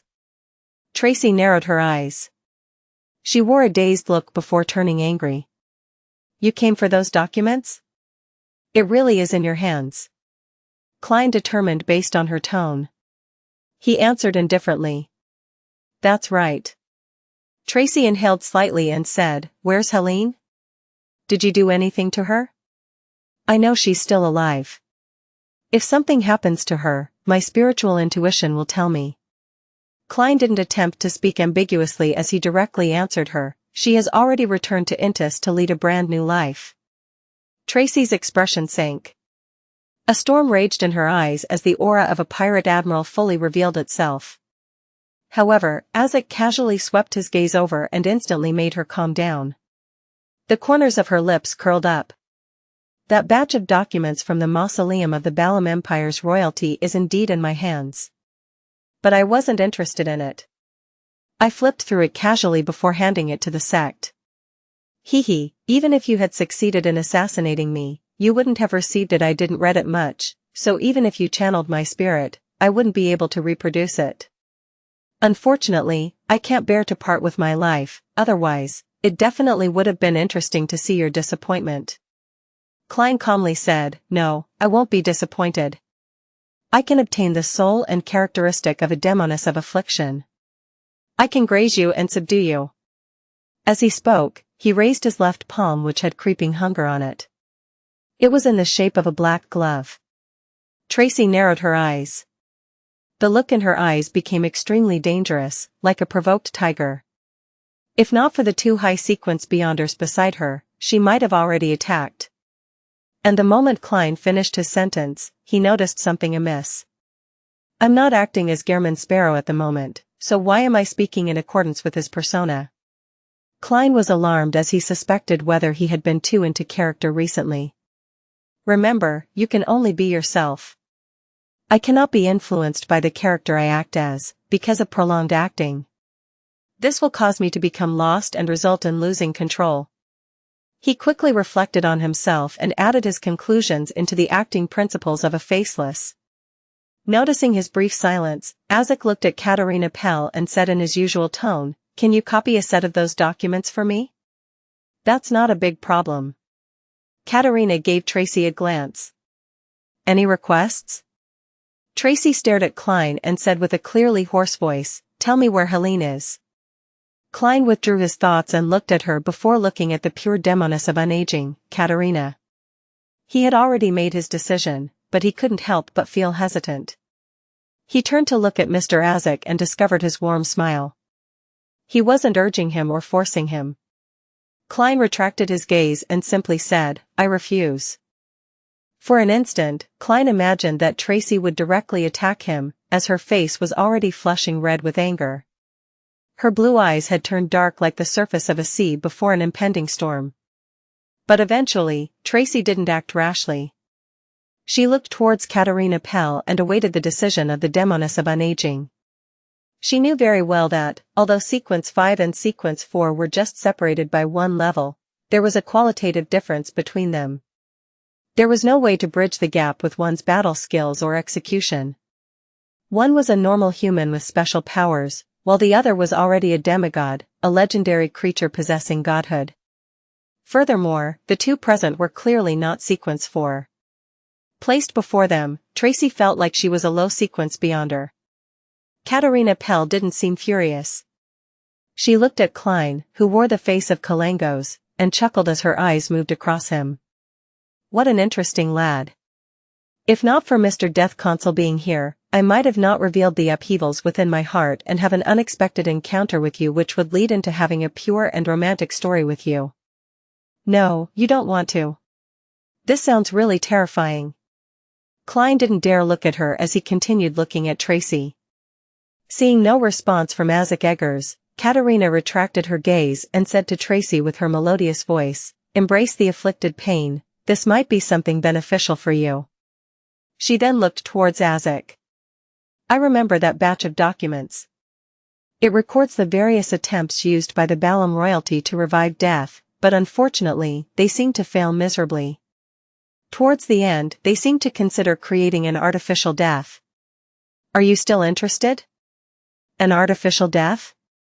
How can death be artificial? Apart from the uniqueness and beyonder characteristics, how can there be other methods? It's not like it's something you can find on the street. Was the former Balam Empire and the present Numinous Episcopate all crazy?" Klein mumbled silently and didn't interrupt the conversation between the demigods. Azek pondered for 2 seconds before asking, "What price do I need to pay?" Katerina smiled youthfully. "No, there's no need. I thought it over. Helping you regain your memories and find your past in order to become the Death Consul from before should be a rather interesting matter. This can bring more changes and fun to this world." Those words sound like a rebellious teenage girl. A demoness of unaging not only doesn't age in body but in mind as well? Klein felt it somewhat impossible to grasp her thought process. Perhaps only a Sequence 6 or 5, or even Sequence 4 of the spectator pathway can tell? He subconsciously guessed. Azek nodded and extended his right hand. A piece of paper and a fountain pen in the room automatically flew over as though invisible spirits were at his service. After scribbling, he threw the paper over. "You can summon my messenger. So there's only one copper whistle. For it to remain effective for more than 1,000 years, that copper whistle is definitely no simple item. Klein instinctively wished to reach out to touch Azek's copper whistle inside his pocket, but he held back. Katerina caught the piece of paper and scanned it before pursing her lips into a smile. "I thought you would have directly told me where in the underworld." She looked up as her blue eyes effused an indescribable warmth as she smiled faintly. "I still remember how Mr. Death Consul from before was such a powerful but cold man. He left a deep impression on me. I'm also curious as to why you would become so soft." Azek held his fist to his mouth and shook his head with a bitter smile. "I'm immortal, but that doesn't mean I don't age. Once a person ages, they will often become placid." "No." Katerina's eyes flickered deep down as she said without concealing anything, "I look forward to the day you recover all your memories. I wish to see how you would evaluate the present you." Upon saying that, she curled her lips slightly and winked at Klein. "Perhaps we will release an existence more evil than a devil. This is her trying to sow discord, right?" Klein muttered inwardly, but he couldn't help but recall the Pale disaster recorded in many historical books and church tomes. It had caused a large number of casualties and had turned the northern continent into a living hell. And this disaster was mainly led by Death and the primordial Demoness, with Death's entourage and the Demoness sect from the southern continent. In this entire matter, Mr. Azek, who was known as Death Consul, definitely played a rather important role. Azek fell silent for a few seconds as he grabbed Klein's shoulder and pulled him into the spirit world and traversed it. Instantly, there was only Demoness of unaging Katerina Pell and Vice Admiral Ailment Tracy left in the Black Death's captain's cabin. The latter looked at the spot where the two had disappeared, and after taking a while to calm herself, she clenched her teeth and said, "I never forget this matter." Katerina resumed her pure demeanor and smiled faintly. "Feel the afflicted pain. The more pain you feel, the more you will realize how weak you are. When the pain reaches a threshold, the desire to change yourself will reach a certain intensity, allowing you to withstand the potion and obtain godhood during the ritual to become a demigod." When Tracy heard this, she suddenly thought of something. Her expression froze as she blurted out, "Helene was able to escape the Black Death because of..." Katerina smiled mildly. "You are my youngest child, but you are the one who's most promising at becoming a demigod. As a mother, I will naturally want to help you." Tracy's facial muscles twitched as she said with a warped expression, "That's right. I have a mother like you, and a mom. Why didn't you tell me the truth in the beginning? You clearly knew the mid and low sequences of several other pathways." Katerina turned her body as her white gown fluttered. She said ethereally, "We all need to approach the primordial. We are all her children." As she spoke, surging but silent black flames soared over the huge sailboat which was dozens of meters long. The flames covered every corner as they burned silently without injuring any of the pirates on the Black Death, as though they were clearing up any accumulated dust. The stacked colors quickly receded, and the indescribable transparent figure went far into the distance. Klein's spirituality suddenly stirred as he felt that the items he had left on the Black Death had all vanished. As expected of a Demoness of unaging. Klein sighed. Just as he was about to say something, he felt himself plummet. He had left the spirit world with Azek. He found themselves in a mountain valley with a river flowing. There were fertile fields with a manor and town that was built in a Loanese style. Klein looked around him and discovered that he was standing in a dark cemetery that had long been abandoned. "Mr. Azek!" he shouted in puzzlement. Azek walked to a grave with a broken tombstone that was covered in weeds. He said solemnly, "After meeting Katerina Pell, I recalled some matters again. I once told you that in a particular dream, in one of my lives, I had a daughter. She had soft black hair and enjoyed sitting in a swing I made myself while requesting sweets from me. When traversing the spirit world, I suddenly sensed the call of my bloodline." Klein was infected with his emotions as he asked solemnly, "Is this her?" Azek nodded and crouched down. He touched the halved tombstone as his bronze face wore a gentle, sorrowful, and confused look. "This is her grave. If I recall correctly, she's been dead for 926 years. 926 years. Klein wanted to say something, but he was stopped by that extended period of time. If it wasn't for the churches compelling people to be buried in cemeteries and providing a certain degree of surveillance, it would have been hard to find this grave and tombstone, since there hadn't been any all-out wars since the Fifth Epoch. A human's life was on the order of decades, but this was 926 years. After a long moment of silence in the cemetery, Azek got up again and grabbed Klein's shoulder. "I'll send you back first." After a few minutes of traversing the spirit world, Klein saw the white bedsheets and yellowish-brown floorboards. Azek pressed down on his hat and said in a deep voice, "I'll continue my journey while you continue on your adventures." Klein nodded. Just as he was about to say something, he saw Mr. Azek curl his lips and smile. "Were you afraid that I would become an evil person like a demoness after fully recovering my memories?" Before Klein could reply, Azek sighed. "I'm also very worried. But I have a greater desire for discovering myself." After saying that, the surrounding aqueous void around him rippled as he vanished from the room. For a long period of time, Klein stood in his spot, silent. He shook his head and laughed silently as he consoled himself, "Perhaps when the time comes, I'll already be a powerhouse at the level of angel.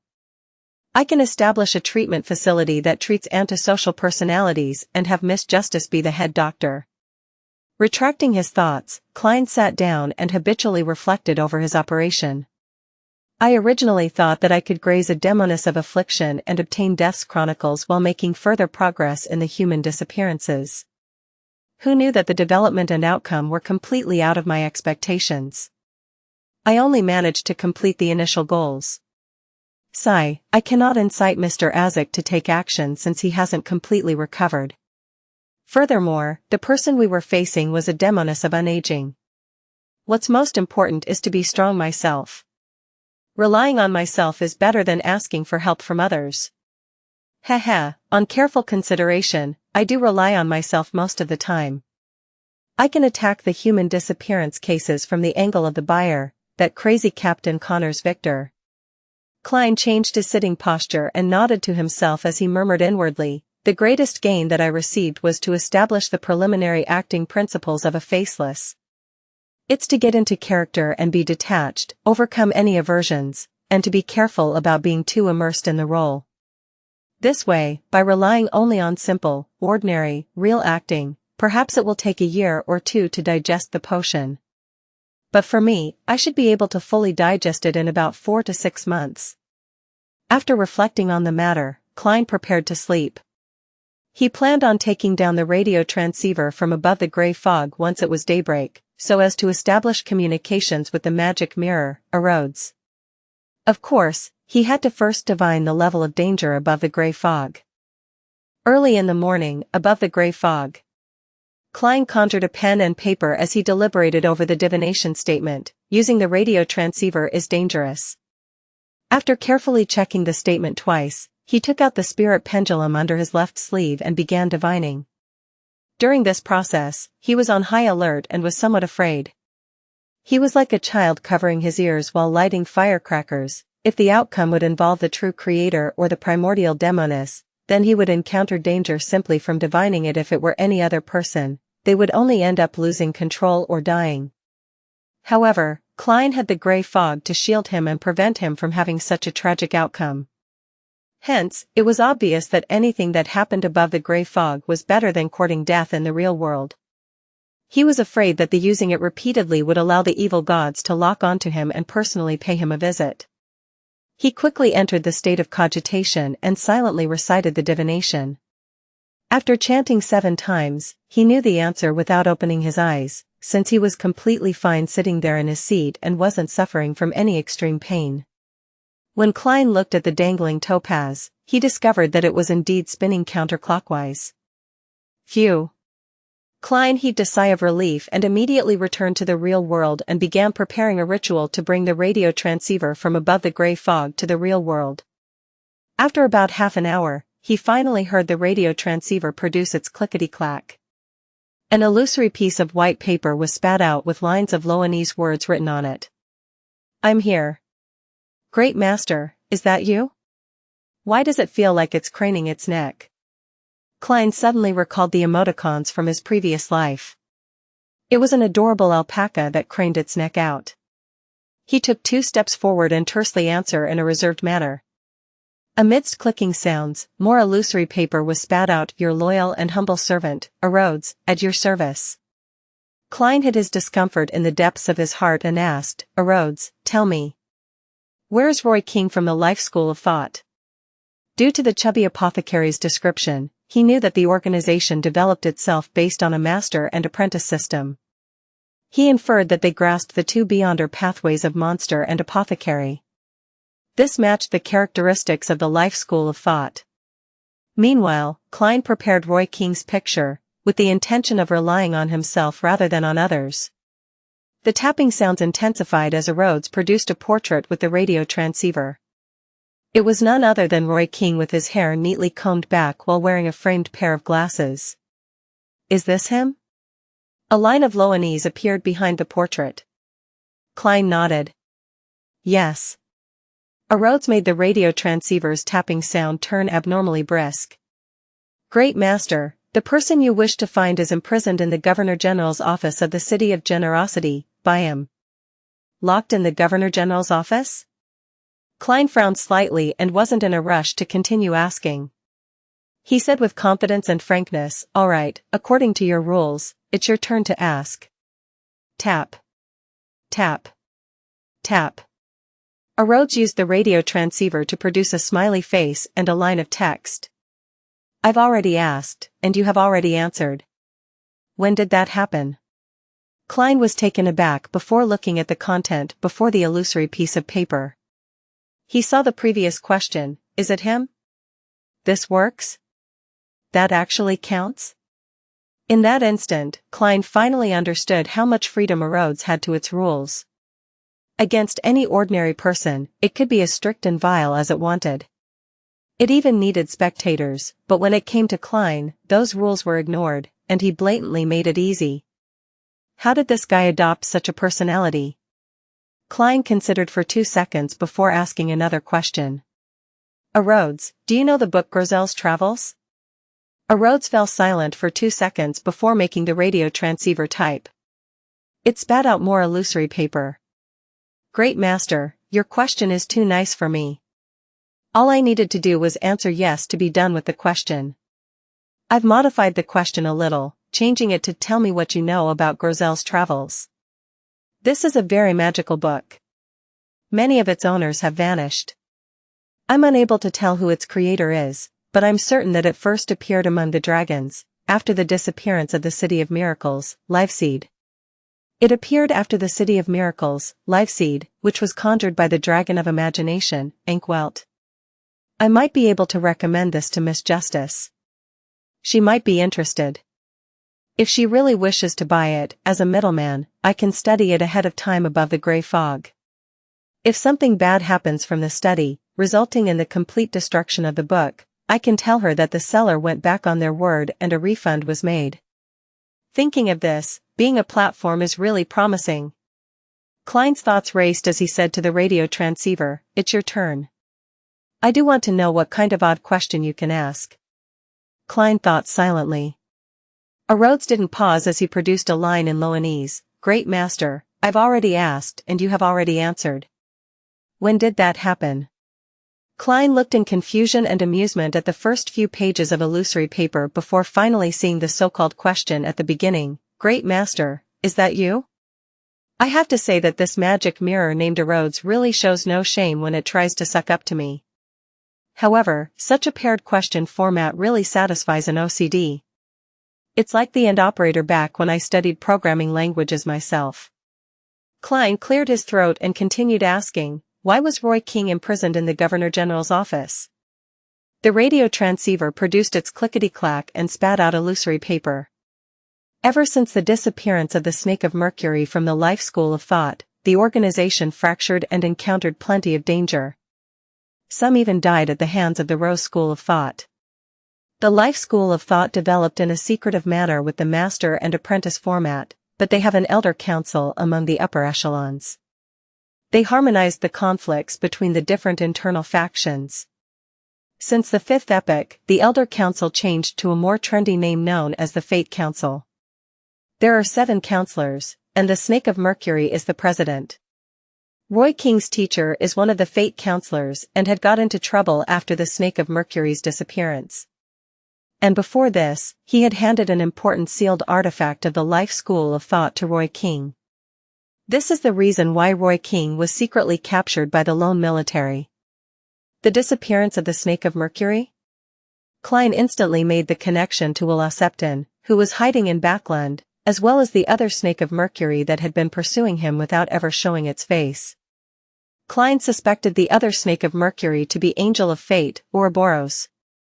The life school of thought's Snake of Mercury is definitely not the one searching for Will Septon, as he has had plenty of opportunities to contact his organization and not be missing. Perhaps it's Will Septon or a third snake. This cannot be determined. Klein gently nodded and said to the radio transceiver, "Ask." "I'm sure you haven't asked me any other questions." Let's see what you'll ask." "I have to say, people have a little bit of masochism in them. Others are afraid of Arrodes' questions, but it has already waved off 2 questions for me. Now, I do wish for it to formally ask me a question." Klein waited with piqued interest. Tap. Tap. Tap. The radio transceiver's sound suddenly became somewhat solemn as the illusory piece of paper spat out with increasing difficulty. "Well, great master, what should I do to be a better, loyal, and humble servant? I've underestimated your bottom line." Klein restrained his exasperated expression as he replied in a deep voice, "Just maintain your present state." All right, the tapping sounds became lighter again. "The aura is about to disperse. Your loyal and humble servant, Arrodes, awaits to be at your service." Finally, Arrodes added a drawing of a hand waving. "It's really talented." "That's right, it's not hard for a magic mirror that knows so much, to know such things." Klein watched as the radio transceiver turned silent. He took a few steps and sat by the edge of the bed, considering the matter regarding Roy King. He had no intention of infiltrating Byam's Governor-General's office and rescuing Roy King under the military's tight security. This was because he didn't know the man at all, and he hadn't even seen him before. The only connection they had was through the chubby apothecary. The basement of the Church of Storms definitely has many Beyonders locked up there. But what has that got to do with me? Klein chuckled as he shook his head. In the information provided to him by Arrodes, Klein noticed that the mystical item which Admiral of Blood Senior had, which made him sufficiently lucky, came from the life school of thought. There was a high probability that the faction backing this pirate admiral was the Rose School of Thought. They were taking advantage of the Snake of Mercury's disappearance, so they could kill members of the life school of thought. This also reminds me that I need to be more careful than before when dealing with pirate admirals. Vice Admiral Ailment Tracy had gotten Demoness of unaging Katerina Pell without any notice. The other pirate admirals wouldn't be without their supporters. They often represent a faction, an organization. Admiral of Blood is backed by the Rose School of Thought, while Admiral of Stars is backed by the Moses Ascetic Order, as well as for our Tarot Club. The backer of Admiral Hell is likely the Numinous Episcopate and the King of the Five Seas. As for Vice Admiral Iceberg, she's likely backed by the Church of the God of Knowledge and Wisdom. The backers for Vice Admiral Deep Sea and Vice Admiral Dusk are currently unknown, but it's definitely impossible that they relied solely on themselves to reign supreme over the seas for so many years. Now on second thought, which faction was backing Vice Admiral Hurricane Kalangos? The one that gave him creeping hunger, or the unspeakable organization that instigated him to assassinate Duke Negan? Yes, I must be careful not to expose my intention of hunting pirate admirals in the future. Furthermore, I can only make one attempt and immediately distance myself if I fail. As Klein's thoughts varied, he suddenly thought of something. The paper crane that was personally folded by that Snake of Mercury, Will Septon, was still with him. 591 Making good use of things plus, turn off reset. Klein's memories of the paper crane were still fresh on his mind. Back then, Will Septon had used this item to locate Dr. Aaron's astral projection and injected information into him while he was dreaming of the spirit world in his dreams. It created a revelation that evolved into a specific dream. Klein later exchanged a paper crane he had folded himself for Will Acceptance and had gone above the grey fog to make a divination. He failed to gain any effective conclusions until Dr. Aaron's wife got pregnant by calculating the time, and from his understanding of the situation between a sequence 1 and sequence 0, he guessed that Will Acceptance was performing a cyclic restart, and he guessed that Will was in an intense battle with another snake of fate for the position of sequence 0. And the nightmare that came with the paper crane was only an auxiliary outcome. Its true purpose was to help Will Acceptance secretly become a fetus. What was most humorous about this matter was that the paper crane that Klein had folded had ended up being treated as the original from Will Acceptance, and the Nighthawks had used even cruder means to replicate one to swap them. Will Acceptance's paper crane had always been above the grey fog after I had thrown it up there. I nearly forgot about it. Performing divination on it can only gain an extremely vague revelation. If there weren't any other developments, it would be hard to infer that the child conceived by Dr. Aaron's wife was Will Arrodes. On the contrary, Will Arrodes can use it to locate it in the spirit world, just like how Arrodes can rely on the grey fog's aura to connect to the radio transceiver via the spirit world. There seems to be some possibility for this matter. Klein suddenly sat straight and had an extremely creative idea. He wanted to use the paper crane to communicate with Will Acceptance in a dream. This might not be of any use to me, the present me.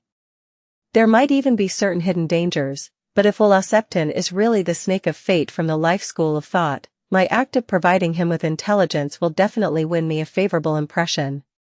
Towards an existence at the level of a king of angels, it's necessary to make investments ahead of time. If I wait until he's really born, I might be repaid dozens of times over. Since I won't die from trying, I can still revive if I die. Although Klein had such a thought, he was in fact very cautious. He planned on divining the danger above the grey fog before deciding on executing his plan. After busying himself and confirming that the danger involved was acceptable, he used a ritual to bring back the paper crane from above the grey fog into the real world. Perhaps it was because it came from a sequence 1 snake of fate, the paper crane didn't exhibit any peculiarities from its prolonged stay above the grey fog. It remained ordinary. I hope the aura above the grey fog didn't neutralize its uniqueness, otherwise, Will Acceptance won't be able to locate it. The sequence before snake of fate is soothsayer. Would this matter already be within Will Acceptance's expectations? The reason why he chose Dr. Aaron is because he's my friend. And by doing so, he can establish a connection with me? Am I being too narcissistic? However, this question is worth suspecting. After Will Acceptance used the paper crane to locate Dr. Aaron, he could have directly reincarnated, so why did he repeatedly make him have nightmares? Furthermore, the dream also indicated the struggle between the snakes of fate. To an ordinary person, they would neither understand it or play a meaningful role in this matter. Isn't this like using a gaze to entice a blind person? Will Acceptance created the dream for me? Klein frowned slightly and had certain guesses. He suppressed his puzzlement and picked up a fountain pen. As he filled it with ink, he considered a sentence to leave on the paper crane to garner Will Acceptance's attention. What should I write? Klein recalled what Arrodes had informed him about the situation with the life school of thought, and he felt that there was one line that could encompass everything while feeling extremely fresh and filled with emotions. That line was, "Your home blew up."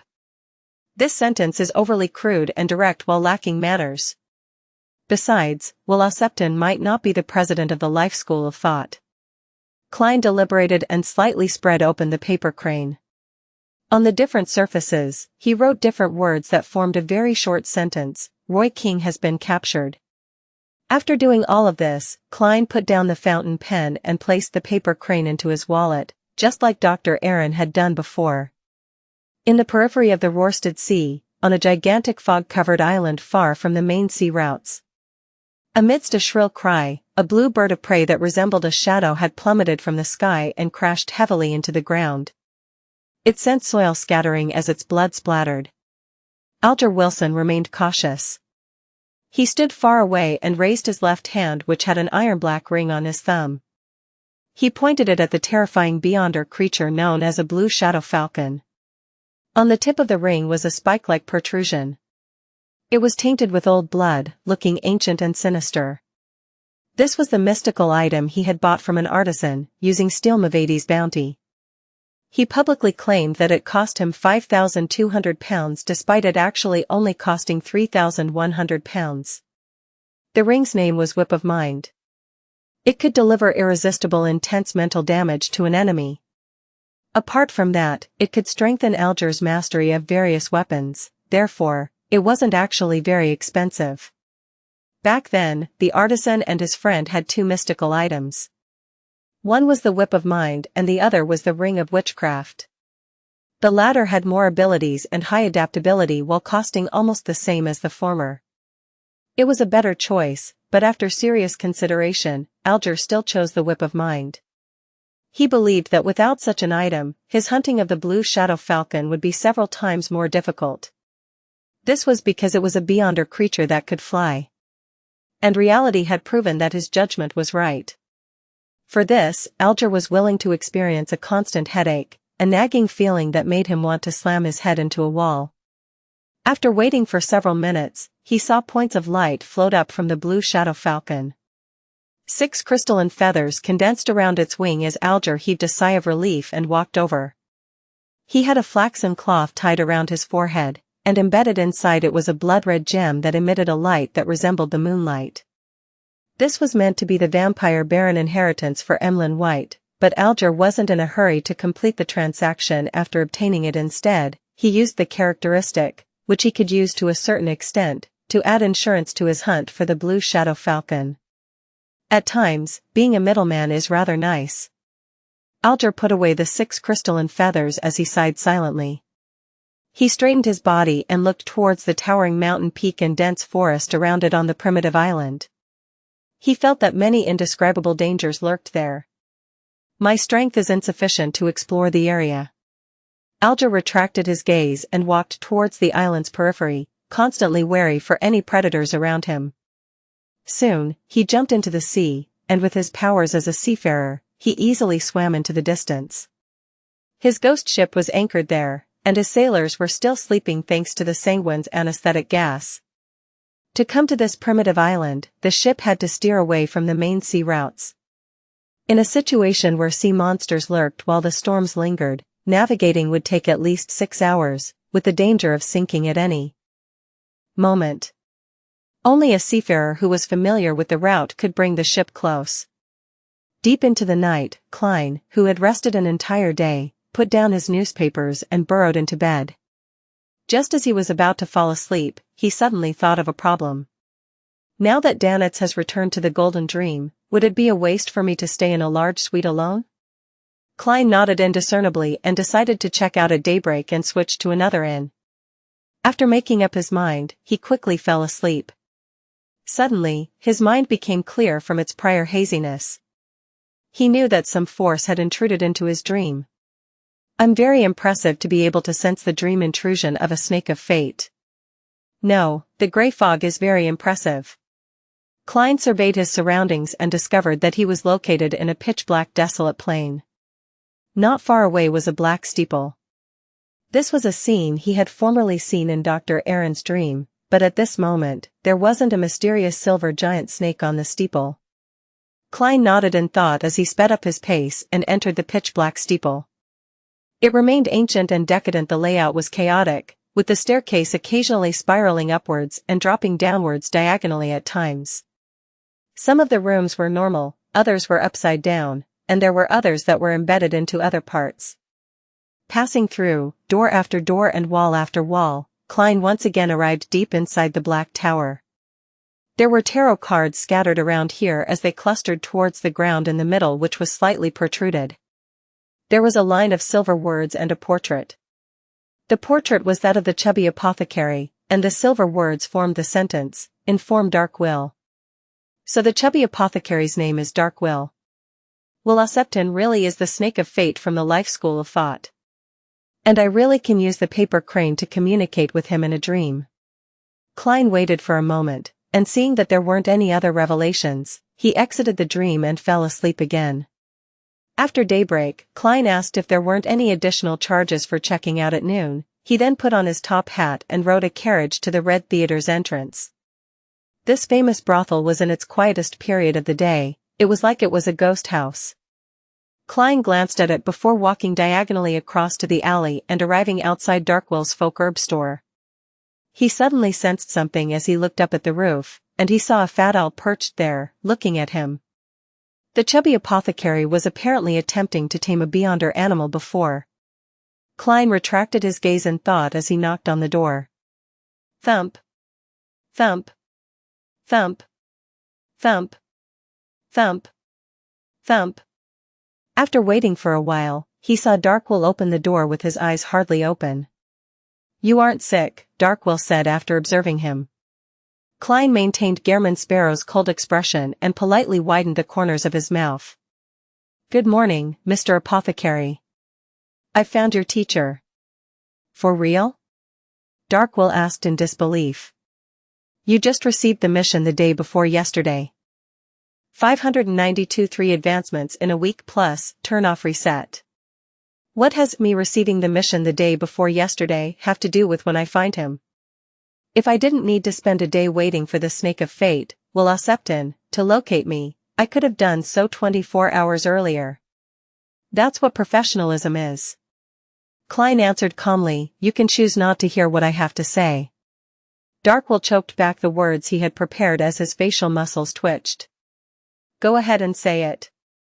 Klein described flatly, "I received intel that Roy King has been captured by the military and is presently imprisoned in the Governor General's office. News I received from Arrodes," he added inwardly. "For real?"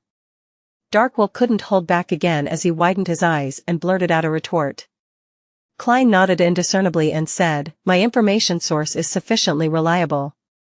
But I have no way of confirming it." Darkwill said in hesitation. "This is because it involves an important sealed artifact of the life school of thought," Klein said directly. Darkwill immediately jumped in fright as he took 2 steps back and looked around warily, afraid that someone had heard what Klein had just said. Can this sort of thing be said out on the street? He knows that we're from the life school of thought, and he knows that Old Man is involved in an important sealed artifact. I only learned of that from my last communication with him. Darkwill gradually began to believe the adventurer in front of him. Klein swept a glance at the owl who swooped down and landed on the chubby apothecary's shoulder. "You can make your payment. I can't confirm it. I can't just believe what you say, right?" Darkwill said stubbornly. Then, he saw the eyes of the adventurer in front of him turn abnormally cold. He trembled and hurriedly said, "All right, I'll barely count it as you completing the mission." Unwillingly, he took out a wad of cash from a secret pocket in his witch doctor robes and handed Klein 100 pounds in change. Although he was a beyonder, the physical enhancements he obtained from his job as an apothecary and beast tamer wasn't enough to play a role in direct combat. He wasn't necessarily able to defeat an ordinary person with a revolver. As for the beyonder pet he reared, it was also a fellow without any combat powers.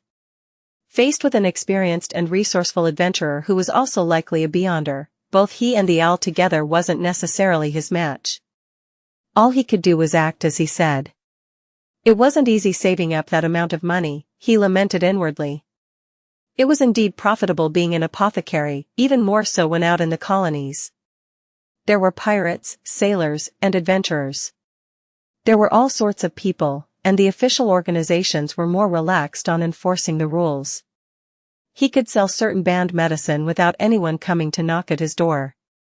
For the past 2 months, just the customers from the Red Theater was enough to earn him more than what he previously earned in a year. However, as a beyonder, his expenses were huge as well. The savings he had primarily been expended when advancing to beast tamer. Later, he reared a pet and, with great difficulty, bought the potion formula and ingredients for it.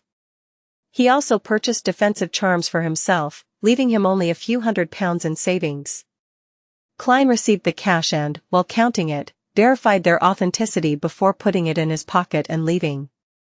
After seeing Klein's figure disappear from the alley, Darkwill's expression sank.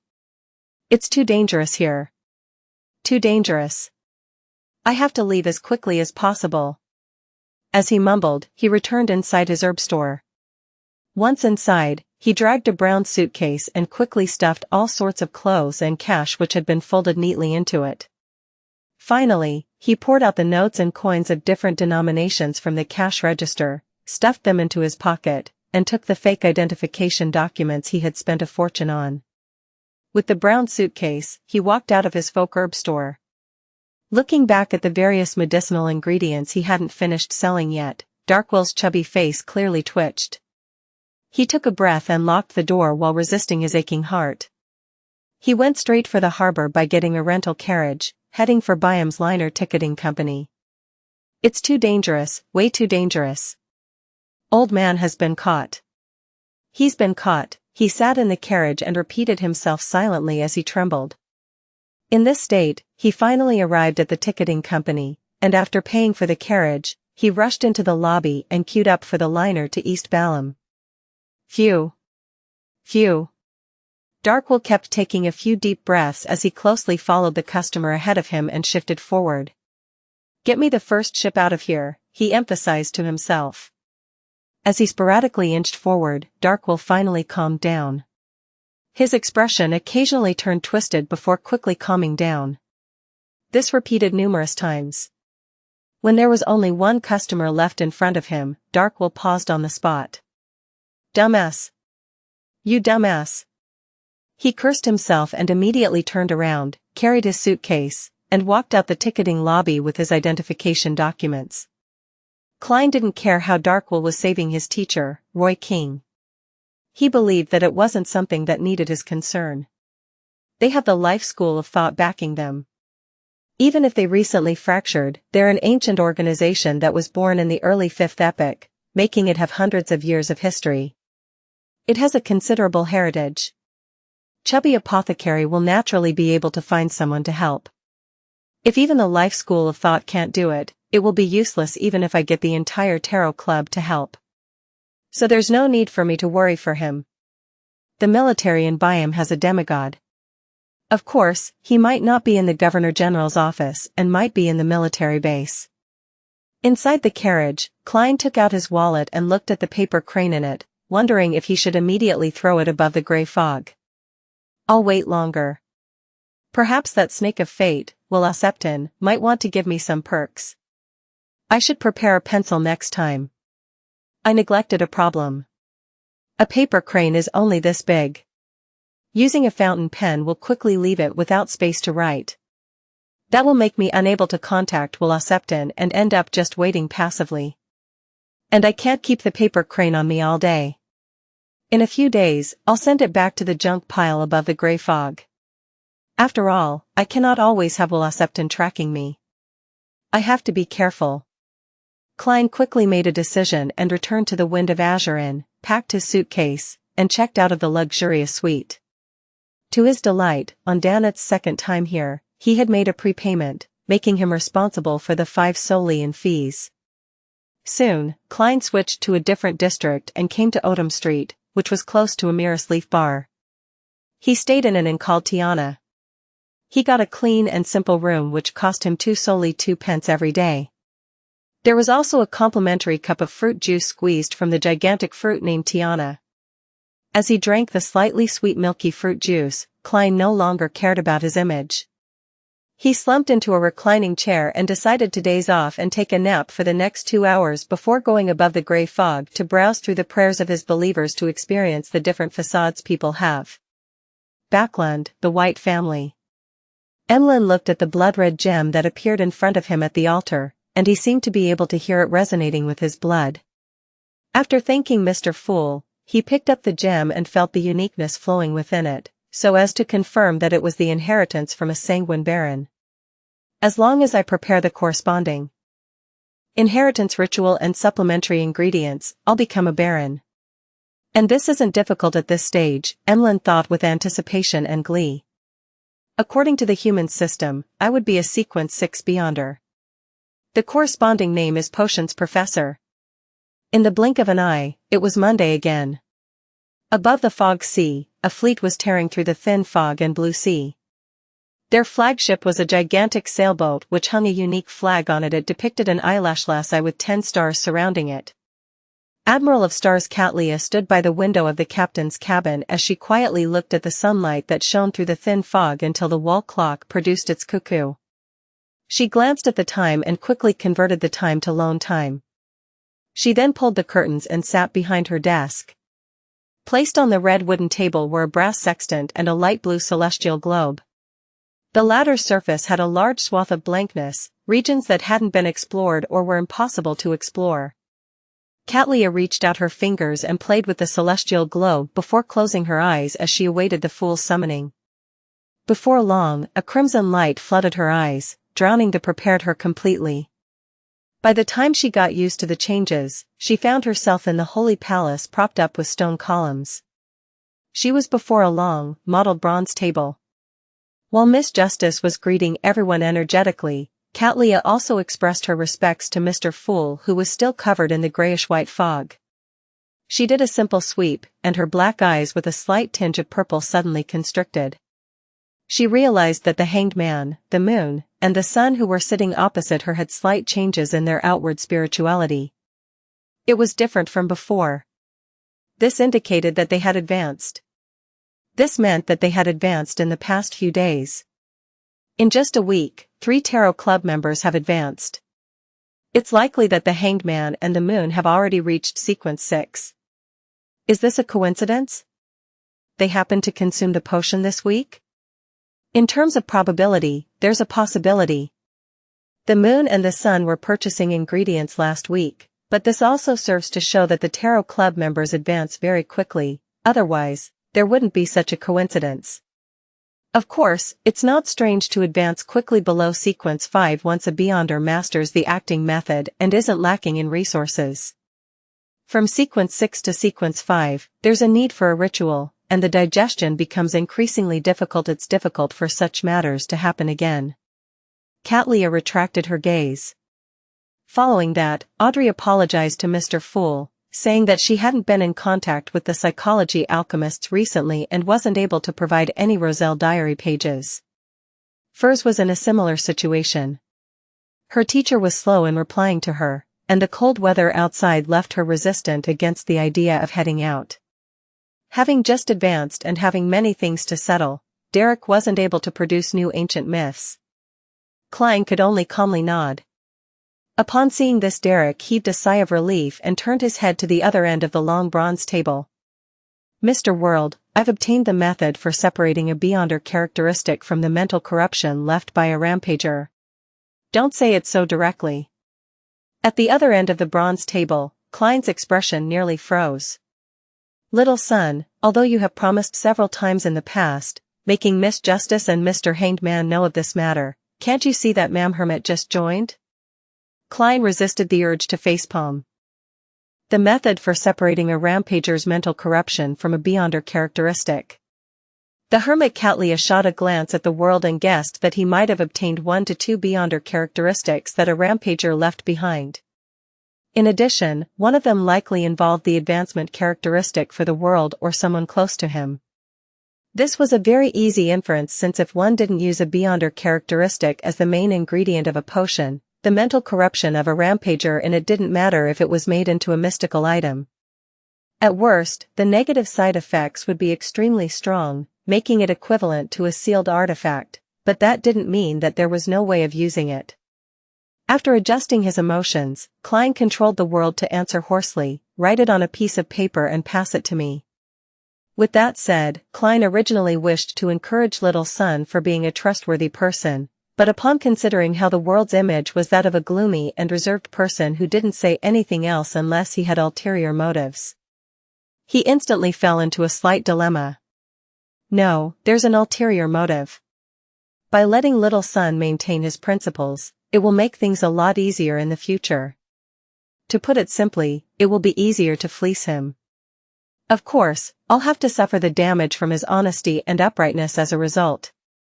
The world is an experienced and shrewd Beyonder in the eyes of Miss Justice, Mr. Hanged Man, and the others. They likely wouldn't notice any problems. Klein's mind raced as he made the world let out a deep laugh. You're really a trustworthy person, Your character is worthy of praise. The hanged man pricked up his brows and took the initiative to say to Derek, I'm also interested in the knowledge regarding this. What can I use to trade for this information? He planned to do the transaction if it wasn't too expensive, and he would give up if it exceeded his expectations. After all, he didn't have any use for it at the moment. Having been praised, Derek was still lost in his joy. After 2 seconds of thought, he said with abnormal sincerity, Mr. Hanged Man, there's no need. You've often been giving me suggestions in the past when I was faced with trials. Just treat it as a way of showing my appreciation. If the world is a real person and was drinking, he definitely would have spewed out all the water in his mouth. Thankfully, he's neither drinking, nor is he real. Klein mustered all the beyonder powers of a clown to ensure his expression remained unchanged. The hanged man was briefly at a loss for words. The son's reply was completely out of his expectations. He had been traveling the seas for years and had experienced numerous encounters. His outlook on things was no longer that of black and white, with it mainly shades of gray. At this moment, he felt a baffling sense of guilt. Your character is really worthy of praise. Alger quickly composed himself and praised little son. Don't copy what I said. Can't you use a different sentence? The world glanced at the hanged man as the fool lamented how wily old foxes were all one and the same. Dumbass. No, he's dumber than an ass. A dumb sheep. The moon Emlyn silently condemned the sun.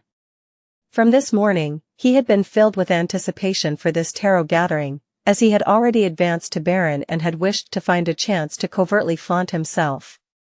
They might not be able to tell, apart from Mr. Fool. Mr. Hanged Man likely can guess it. I should do something later to let them know that I'm an honorable Lord Baron.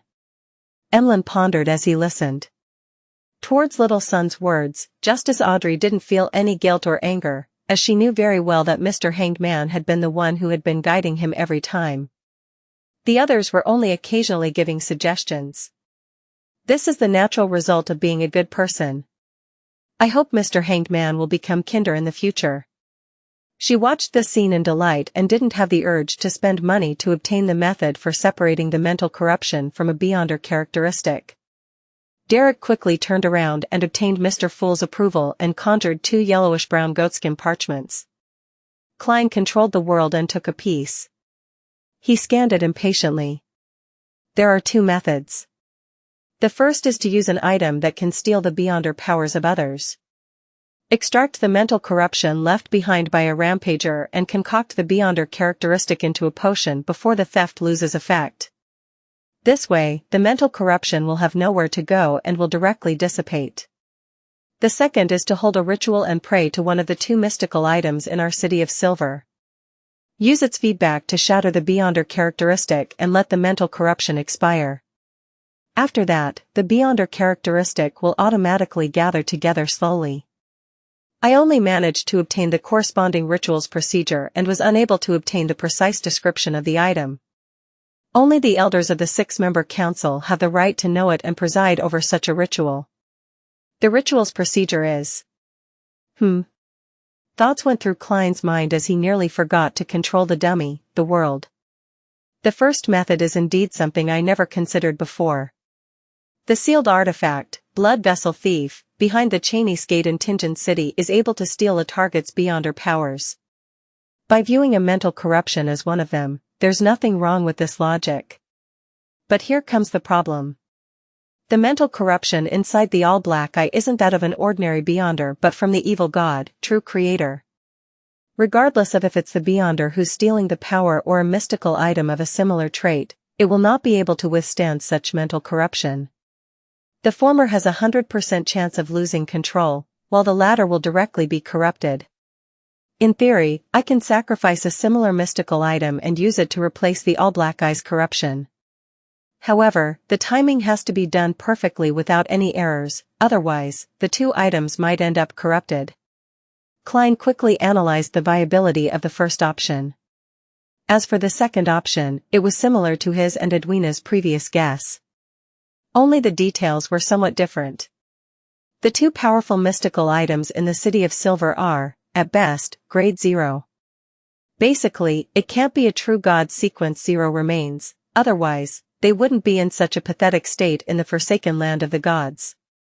Therefore, does it mean that in order to shatter a beyonder characteristic, one doesn't need a god's strength? It's enough to do it at the level of an angel? According to Little Sun, an angel is equivalent to a subsidiary god and can barely be considered a god. Yes. This matter can be verified.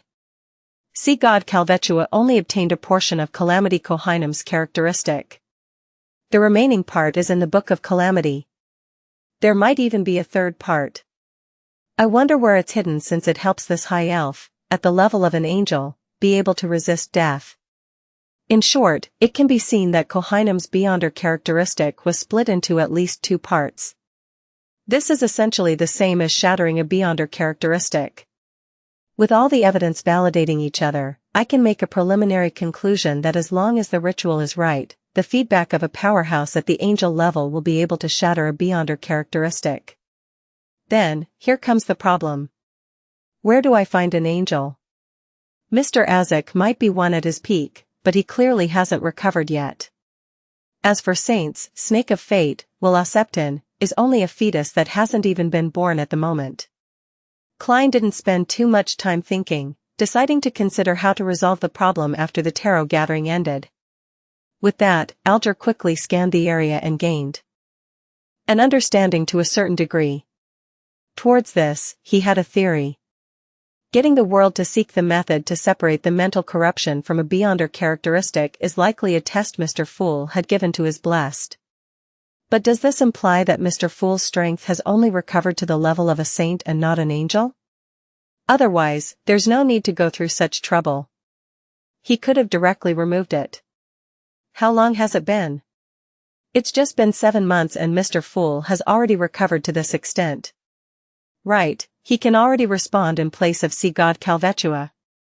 In another 1 to 2 years, he will likely be able to escape from his seal. Standing at the pinnacle as an angel, he will just be 1 step short of the ultimate goal.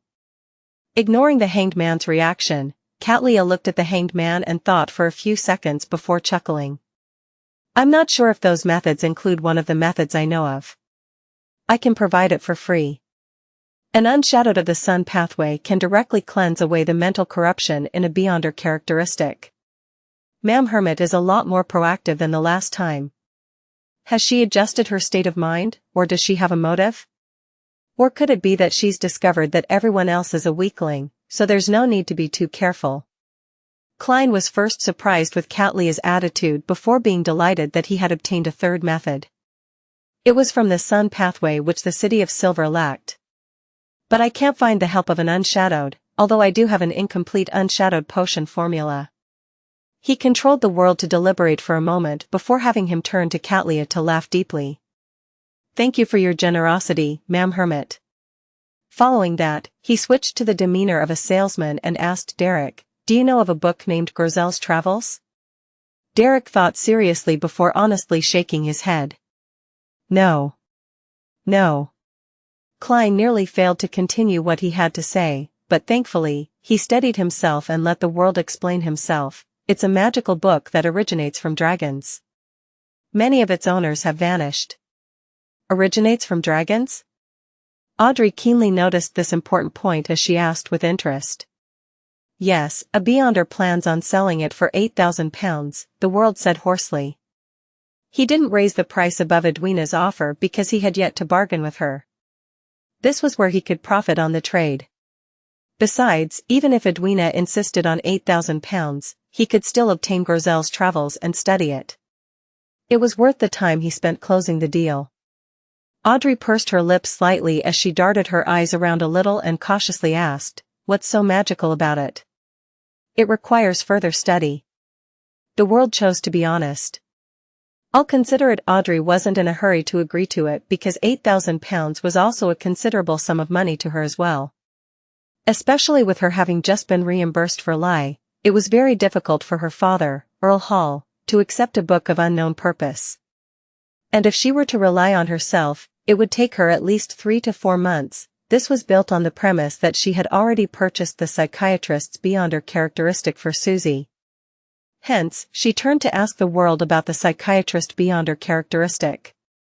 I mainly spent this week hunting Vice Admiral ailment and failed. I didn't find a grazing target to switch to. Klein was instantly left somewhat embarrassed, feeling as though the world's shrewd image had been damaged. Thankfully, the world didn't have the ability to blush red. As long as he wasn't controlled, there was no change to his state. He chuckled darkly. Another few more days. Audrey nodded with a reserved attitude and didn't rush him. This was because Susie didn't express any desire in advancing anytime soon. After all, she was only a dog. The Hanged Man, the Moon, and the Sun had just advanced a few days ago, so they were in the stage of converging their spirituality and practicing their new beyonder powers. They had no desire to purchase the subsequent potion formulas or corresponding sanguine inheritance. They calmly waited until the transaction phase came to an end. Besides, they didn't have spare cash. Although Alger had lowered the price Emlyn White had to pay for the Sanguine Baron inheritance to £3 and £300 in commission, allowing him to earn £1,400, he had spent quite a bit on the Whip of Mind. All he had left was £1,445. After purchasing the Sanguine Baron inheritance, new dolls, and doll dresses, he still had £2,300 in savings. Although it seemed like a sizable amount, the subsequent ingredients were that of a Sanguine Viscount. It would cost at least £8,000. As for Derek, he had exchanged all his merit points that he had previously accumulated, and he was waiting to be sent out for a patrolling or exploration mission. Furs and Audrey were similarly not seeking to purchase the potion formulas of the subsequent sequences since they could obtain them from their own resource channels. Furthermore, there was no need to hide it or waste money at the Tarot Club. Audrey simply wasn't too nitpicky when it came to money. It didn't mean she was dumb. On the other hand, Catlia was still observing and wasn't in a rush to reveal what she needed. On the other hand, she didn't believe that the other Tarot Club members apart from Mr. Fool could provide anything she needed. After all, to a pirate admiral who had advanced to Sequence 5 for years, what she desired most was the level of demigod. Therefore, she only looked calmly at the sun and the others, with her slightly dark purple eyes, and without making any attempts at speaking.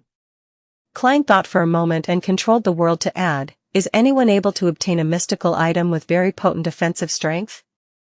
The target of his question was directed at the hermit. This was because only Admiral of Stars, who had traveled the seas for so many years, could satisfy his request. Even the Hanged Man and that artisan he knew couldn't do it unless he could provide them with a corresponding Sequence 6 or even a Sequence 5 beyonder characteristic. Catlia fell silent for 2 seconds before slowly shaking her head. "If something similar appears at the beyonder gatherings I participate in, I'll help you take note." All these years, she had killed several beyonders and had indeed obtained a certain number of beyonder characteristics and mystical items, but they were either rewarded to her pirate subordinates, or she had exchanged them for 2 powerful items that greatly enhanced her strength and survivability. She didn't have anything to spare. Furthermore, she needed the 2 items and wouldn't sell them before she advanced to the level of demigod. From the looks of it, Admiral of Stars isn't a to-do person either. A huge faction implies large expenses. Klein silently sighed and made the world thank her with his hoarse voice.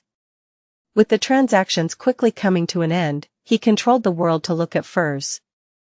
"I wish to entrust you with a mission." "Me?" Furs was a little surprised. Could it be something like buying a radio transceiver again? She thought as the corners of her mouth twitched slightly.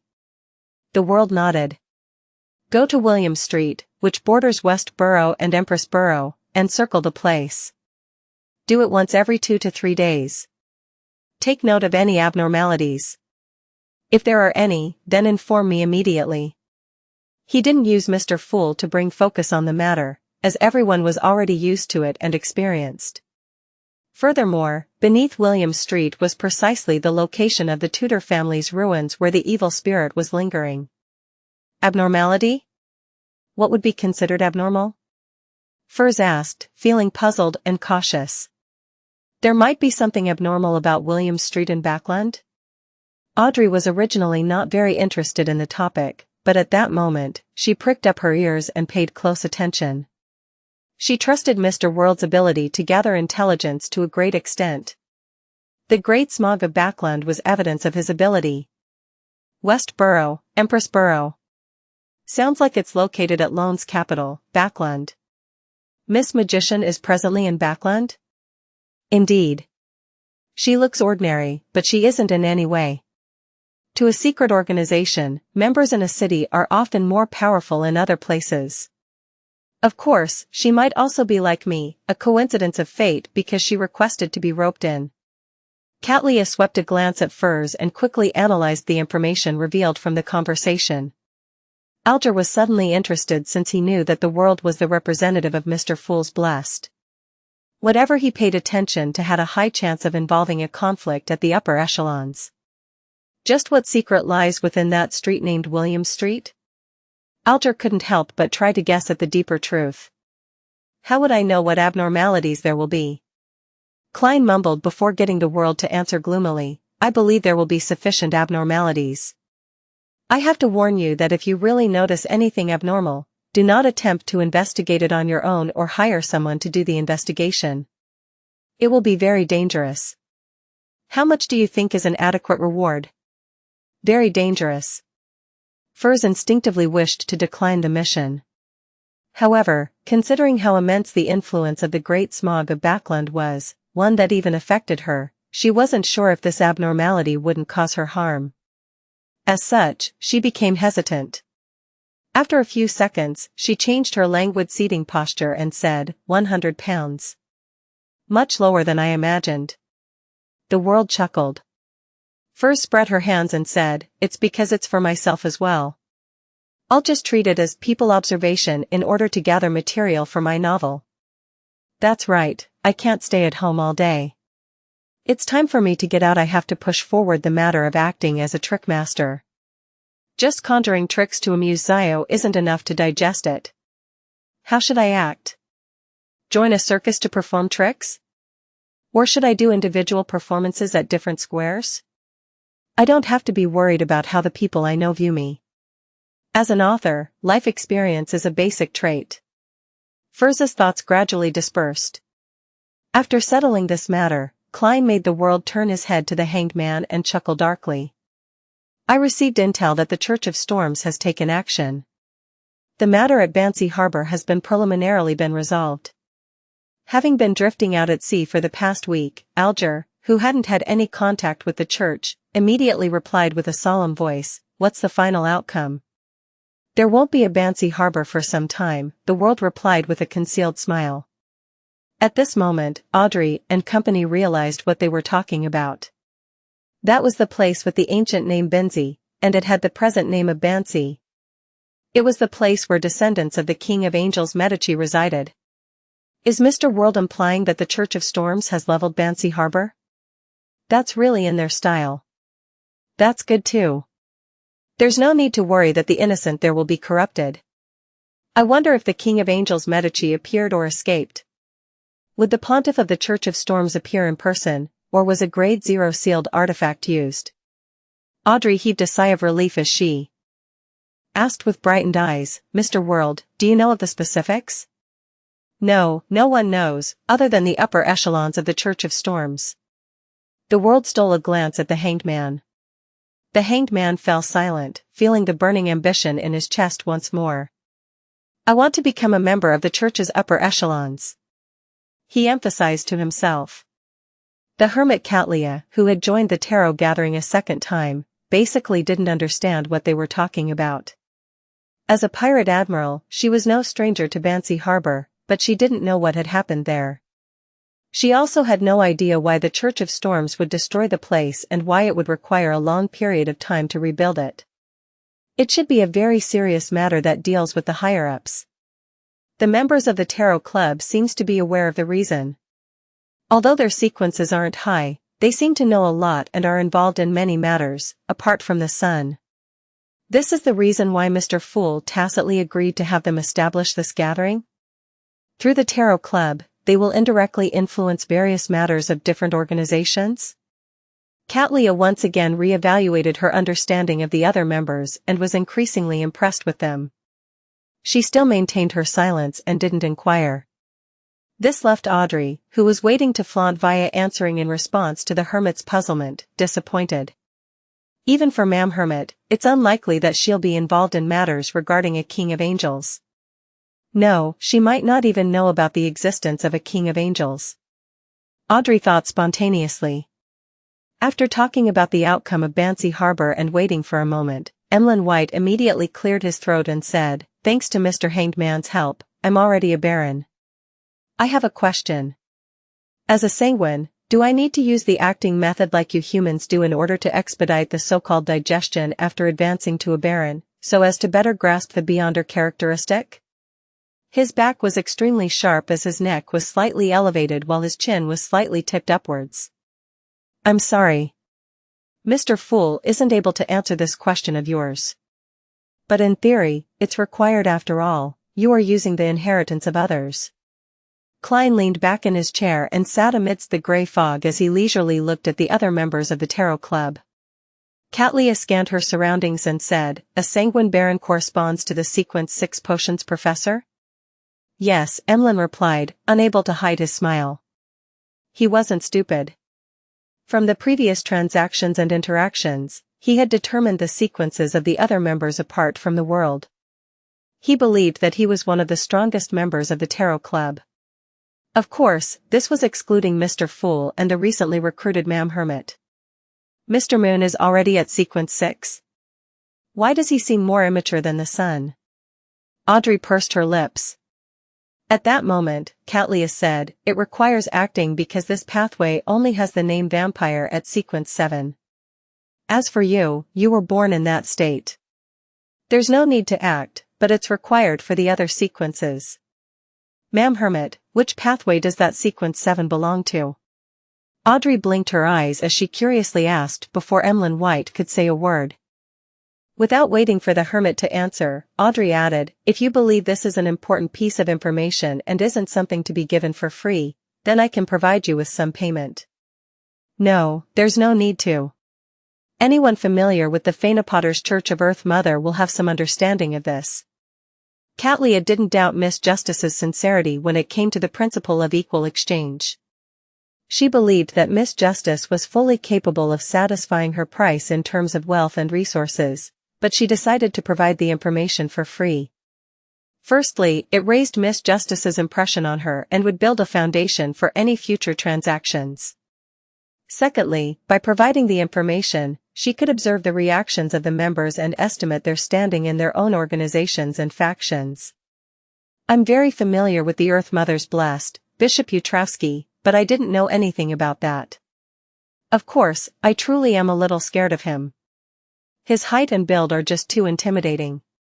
Every time I'm there, I only seek out Emlyn White." Sitting at the end of the long bronze table, Klein thought in a self-deprecating manner. Katlia didn't pause as she continued, "Vampire is from the moon pathway. The corresponding sequence 9 is apothecary, sequence 8 is beast tamer, sequence 6 is potions professor, sequence 5 is scarlet scholar, sequence 4 is shaman king. I'm not sure about the higher sequences." "Ahem." Emlyn White coughed. "Ma'am Hermit, I have to emphasize that it's sanguine, not vampire." "Heh. I won't object it if you call those humans who consume the characteristics of my kinsmen vampires. I would even be very agreeable to it." "So vampire is from the apothecary pathway. So is shaman king. It's no wonder they revere the primordial moon and not the goddess. Could the scarlet lunar corona that Ma'am Sharon obtained be from a dead scarlet scholar or sanguine viscount? Apart from being able to recreate the effects of a full moon and neutralizing the corresponding effects, it can provide terrifying speed, unimaginable recovery speed, and rather powerful darkness-related spells. The negative effects can be neutralized by drinking the fresh blood of the living. Indeed, it does seem to be a result of a sanguine. Among the various jobs of this pathway, there are some that resemble the seer pathway. There's no connection between the sequences, while there are some that have an obvious progression." "How strange." Klein joined the bits of bread crumbs together, feeling somewhat enlightened and puzzled. Alger, Furs, and company were either in thought, listening in relish, or pretending to be disinterested. Everyone had different reactions, but Catlia was able to figure out that they didn't understand much about vampires prior to this. They are low or mid-ranking members in their organizations or factions. They match the characteristics of being recently pulled into the Tarot Club and at the stage of rapidly advancing. The world didn't react either. He's very staid, or he long knew of the matter regarding vampires, or both. After repeated observations, I have to admit that the world is the Tarot Club member that needs to have the most attention paid to and be guarded against. Audrey listened with great interest as she thought over it carefully. As though she was attending a family education class, she raised her hand slightly. "Ma'am Hermit, why are the sequences in the moon pathway seemingly unrelated?" The hermit Catlia looked at Miss Justice and discovered that the dress and accessories she wore were completely different from the last gathering. There was no repeat, but it exuded her luxurious and noble bearing. As her mind went adrift, she seemed to see the portrait of the queen back when she was young. Every piece of clothing she wore was completely different. The same set of clothing was never worn a second time at a formal event. After a moment of silence, Catlia said, "A pathway sequence doesn't necessarily need to be related or superficially connected. The common trait is that this pathway corresponds to the god's domain. For example, the moon represents spirituality, plants, beauty, parts of life, parts of darkness, and parts of mystery. Therefore, this pathway has apothecary of the plant domain, vampire of the life domain, and beast tamer of the intersection of life and spirituality." Sanguine. Emlyn White emphasized and lifted his chin slightly. "This should be why a sanguine are very handsome and beautiful." "No, that's not the case. The vampires I've seen are all disgusting and ferocious." Derek retorted weakly in his heart. "It can be explained in such a manner?" "It's quite different from Captain's and Daly's explanations. Different pathways represent the domain possessed by a sequence 0. Or could it be that the two combined is the most accurate answer? I wonder what the domains the sequence 0 of the seer pathway represents. From the symbol behind my chair, it represents strangeness and change?" Klein's expression didn't change as his mind whirled. Audrey easily understood Ma'am Hermit's explanation and couldn't help but guess the name of her pathway sequence 0. "It's definitely dragon. There are many species of dragons. Many powers are not contained within this pathway. It's closer to the domain represented by the mind dragon. I wish Mr. Fool can quickly find the card of blasphemy of this corresponding pathway. That Grozel's travels originates from dragons. I wonder if it has anything to do with a mind dragon." At this moment, Emlyn asked as a form of validation, "That is to say that to successfully become a sanguine viscount, I similarly have to act as a potions professor, even if I'm a favorite of the moon?" "My dear Emlyn, I know you are trying to bring attention to the latter half of your sentence." Klein nearly reached out his right hand to pinch his chin. This was also one of the reasons why he had entrusted Miss Magician to check for abnormalities in Williams Street. He ultimately felt that Emlyn White, a vampire who didn't enjoy going out or socializing, was rather unreliable at present. Another reason was that he knew that he was being controlled by the Sanguine's upper echelons in secret. Getting him to head to Williams Street made it easy to expose the matter regarding the underground ruins. "Yes." Catlia nodded. The exchange continued, and as it came to a close, Audrey seemed to recall something. She turned her body and looked towards the end of the long bronze table. "Mr. Fool, the second round of the Civil Servant Unified Examination officially ends today. What's left is the final interview." Her tone was brisk and with clear, delightful emotions. It was like an excellent student reporting her results to her parents. From her point of view, the Civil Servant Unified Examination was a suggestion raised by Mr. Fool in passing. She had pushed forward the idea via inconspicuous methods, the first time she had attempted to use her beyonder powers to change reality. Therefore, she had always paid great attention to it, often reporting the situation to the suggested. "The second round of the examinations are over? I wonder if Benson can pass and have the opportunity of entering the final interview." Klein leaned back and suddenly felt wistful.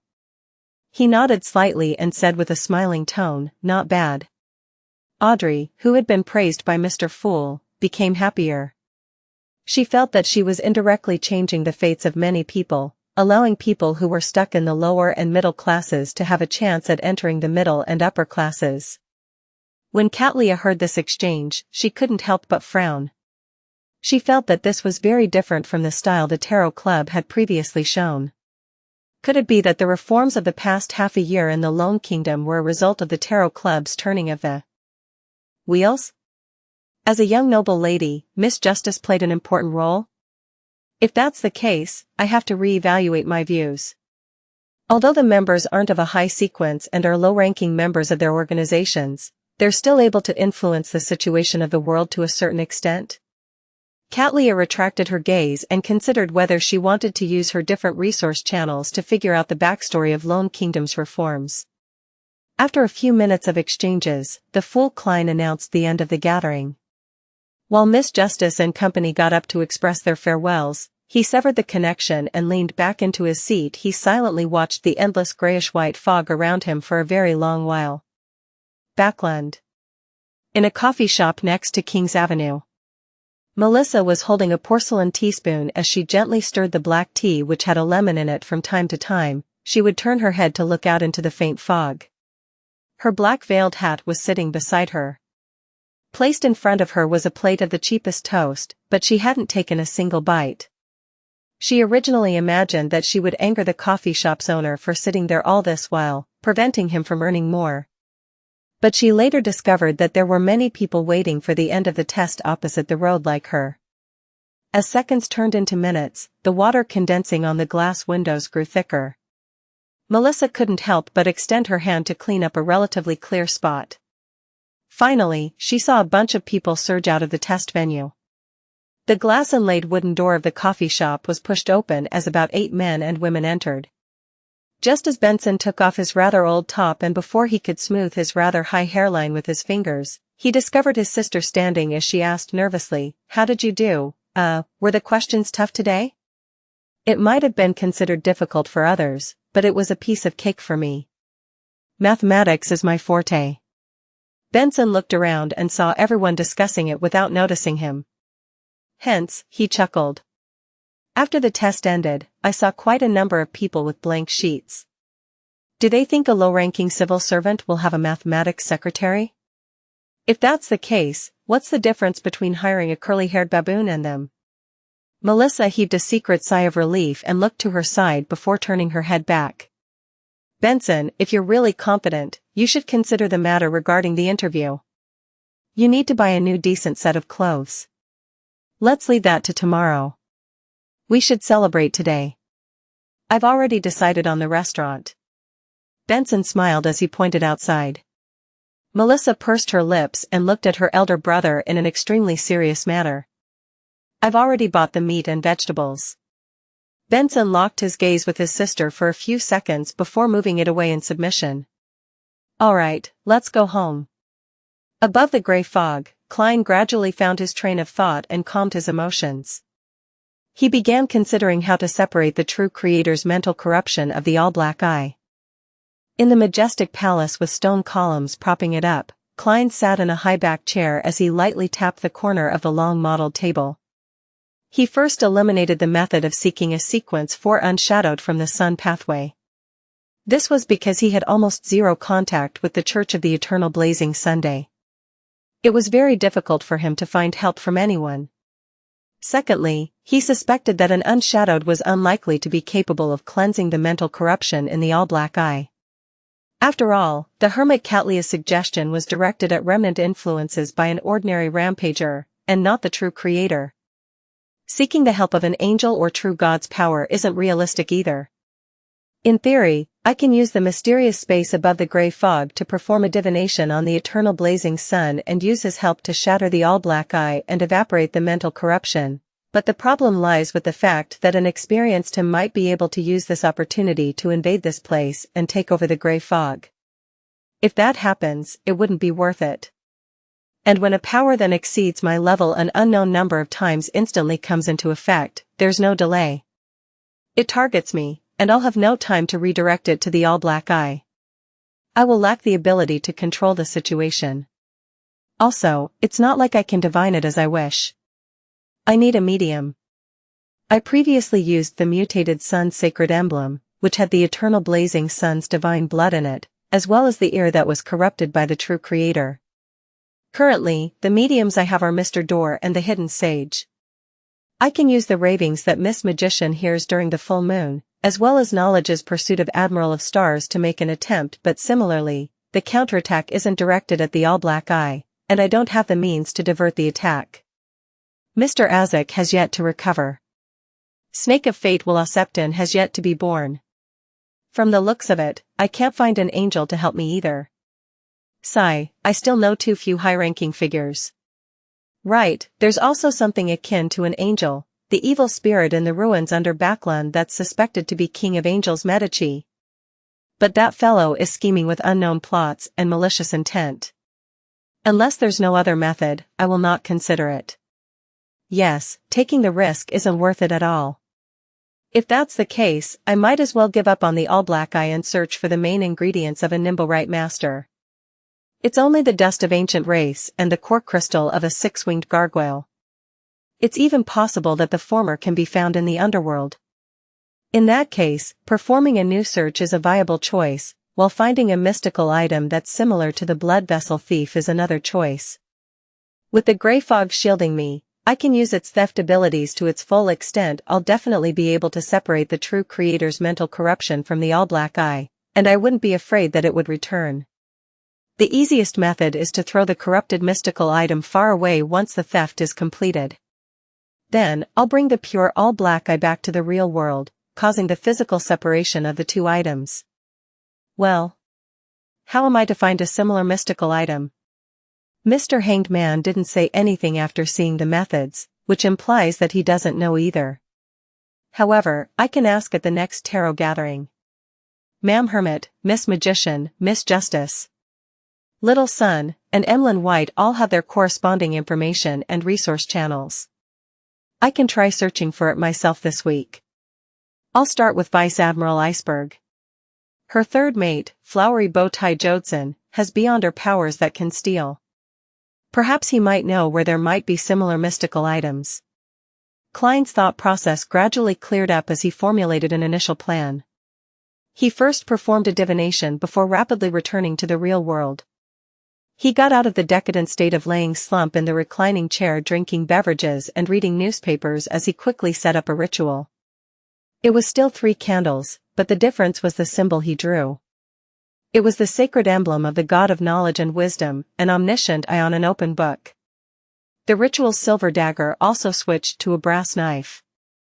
In mysticism, the blue star corresponded to the god of knowledge and wisdom, and the metal that belonged to the blue star's domain was mercury and brass. Klein had long considered the problem of contacting Vice Admiral Iceberg Edwina Edwards. Therefore, he prepared a set of soulfall ritual materials. After a series of processes, he burned the corresponding herb powder, and he dripped the extract and essence from lavender and mint. Amidst the faint, clear, and mysterious fragrance, Klein took a step back and used ancient Hermes to recite an incantation. I pray for the power of knowledge. I pray for the power of rationality. I pray for the God of wisdom's loving grace. I pray that you allow me to communicate with the spirit of Edwina Edwards, the teacher who pursues knowledge, the researcher of spirit world creatures, Vice Admiral Iceberg of the Seas, who hails from Lenberg. Klein's voice reverberated as the altar instantly turned gloomy and cold. Be it the brass knife or the metallic bottles, all of them floated up. It succeeded. The golden dream is still within 500 nautical miles. Klein first felt a sense of delight before he saw the flames of the 3 candles lengthen. They were tainted with a pale white with a hint of dark green. He knew that the soulfall ritual was essentially to free his body and allow the target's astral projection to possess him to establish an effective communication channel.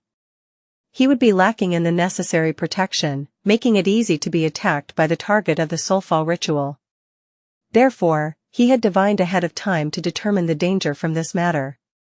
Besides, after meeting and conversing with her, he believed that Vice Admiral Iceberg Edwina wasn't a person with malicious intent.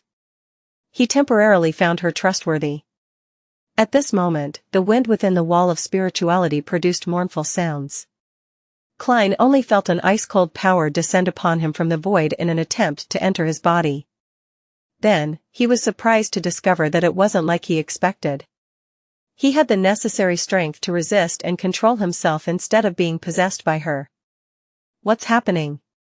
Just as he had the thought, he began to see a faint, formless gray fog around him. This was a trait he possessed after advancing to faceless. The power of the gray fog was able to slightly leak into reality. Amidst his racing mind, Klein didn't hesitate to wave his arm. He pointed to a coat hanging on a coat rack, throwing the ice-cold power onto it. The black tweed coat on the coat rack strangely floated up as the arms raised up, looking somewhat clumsy. It was as though an invisible person was wearing his coat.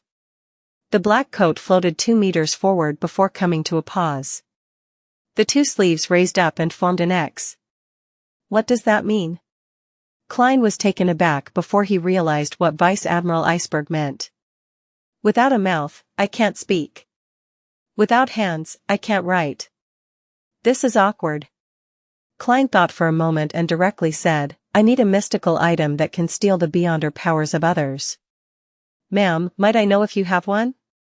If you don't, can you ask your third mate for me? Flowery bow tie Jodson? The corresponding answer can be written in a letter. Summon my messenger to send it over. The black coat sleeve spread out and motioned with a lowering gesture. Following that, it lost its soul and fell to the ground, no longer appearing as straight as before. That means yes? Klein sighed silently and quickly ended the ritual. He hung up the black coat and used a brush and handkerchief to clean it. Then, he wrote a letter and asked Mr. Azek a similar question. He summoned the messenger by blowing the copper whistle. After the letter was taken away, Klein attempted the third method with great drive. He took out the paper crane from his wallet and carefully spread it out. He wrote with a pencil on it, might I ask where I can get a mystical item that can steal the beyonder powers of others? Putting down the pencil, Klein restored the paper crane according to its lines. He was quite pleased with his improvement at handicraft. In the evening, after Klein browsed through the prayers of his believers, he returned to the real world and went to the washroom to enjoy a rather comfortable hot bath. This allowed him to quickly fall asleep after entering his bed. This continued until he suddenly sensed an external force invading his dream. It was the same desolate plains with the towering pitch-black steeple. With familiarity, Klein passed through the doors and walls until he entered deep inside the tower. There was still a deck of tarot cards scattered here. They surrounded a central protrusion as though they were making a declaration. However, as a seer, Klein could only interpret it as chaotic and contradictory.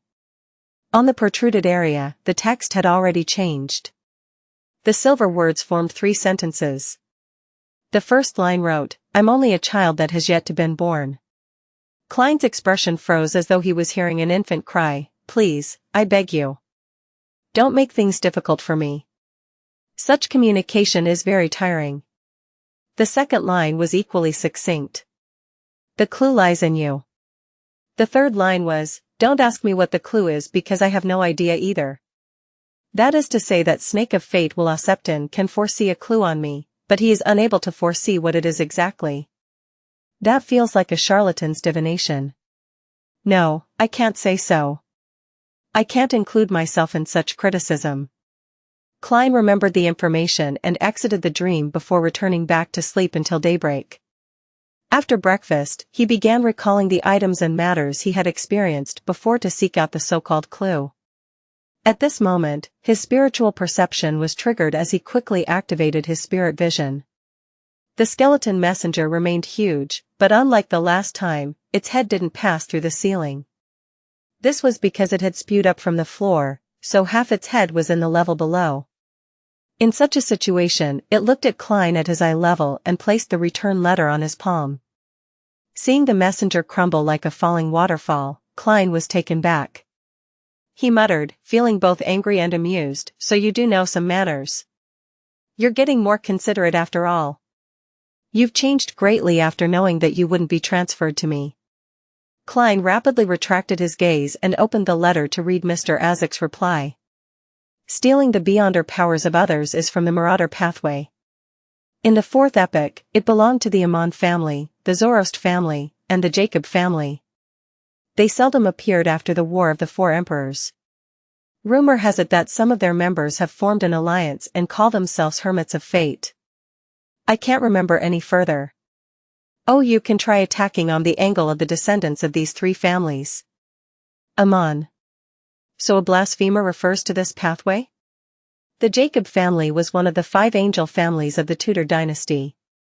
It was equal to Abraham, Ammon, Antigonus, and Tamara. As for the Zoroast family, it's from the Solomon Empire. Hermits of Fate. Fate, hermit. The clue lies in me. Klein suddenly sat up and recalled an item. It was the mysterious badge from Lenivis. The symbols on it were none other than that of fate and concealment. Lenivis is likely a Sequence 8 swindler. This happens to be from the Marauder pathway. It's not incomprehensible or unacceptable that he would have the admission ticket to the corresponding gathering. On the contrary, it's very logical. Purchasing a mystical item, which can steal the beyonder powers of others, at a gathering with the Hermits of Fate is definitely much easier than other circles. From the looks of it, this is the so-called clue Wuxia mentioned. Klein sat by the edge of the bed and suddenly brightened up. He hurriedly set up a ritual to summon himself and went above the gray fog to bring back the eyeball-sized badge to the real world. On the front of the badge was a symbol that depicted fate and concealment, and behind it was a ring of tiny and compact words in ancient Hermes. You can join if you have this item. Klein was just about to inject his spirituality to activate the badge and send out the information to synchronize it with the latest gathering time and location when he suddenly turned hesitant. How careless M1.1 actually forgot to divine if doing so will be dangerous. If that gathering has Lenivis's demigod senior and he uses it to lock onto me, that will be troublesome. It's just like how Vice Admiral Ailment Tracy was able to quickly find a demoness of unaging to help her. I must take precautions. A person should be rash when the time calls for it, and be a coward when necessary. Klein smacked his forehead and cautiously returned to the mysterious space above the gray fog where he used spirit dowsing to perform a divination. After receiving a revelation that there wasn't any danger, he breathed a sigh of relief and left the gray fog. He then sat in the reclining chair in his own room. With the injection of his spirituality, the badge emitted a blurry luster and quickly condensed into an inconspicuous light beam, shooting out into the air. Before long, the same light beam returned and dispersed, transforming into a palm-sized piece of illusory goatskin parchment. On it was written the words in ancient Fasak, June 6, 1350, 9 p.m. at the Tussock River's estuary. That's another 4 more months. With this much time, it wouldn't be a problem for me to find the Nimblewright Master's main ingredient all over again. The only obstacle is a lack of money, but that's not too difficult. I now have a wealth of £6,945. I should have more than enough after selling another 1 or 2 beyonder characteristics. Besides, there are so many moving bounties at sea. No. I can't be so conceited.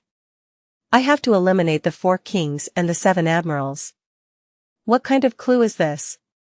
Klein leaned forward, arched his back, and began thinking hard.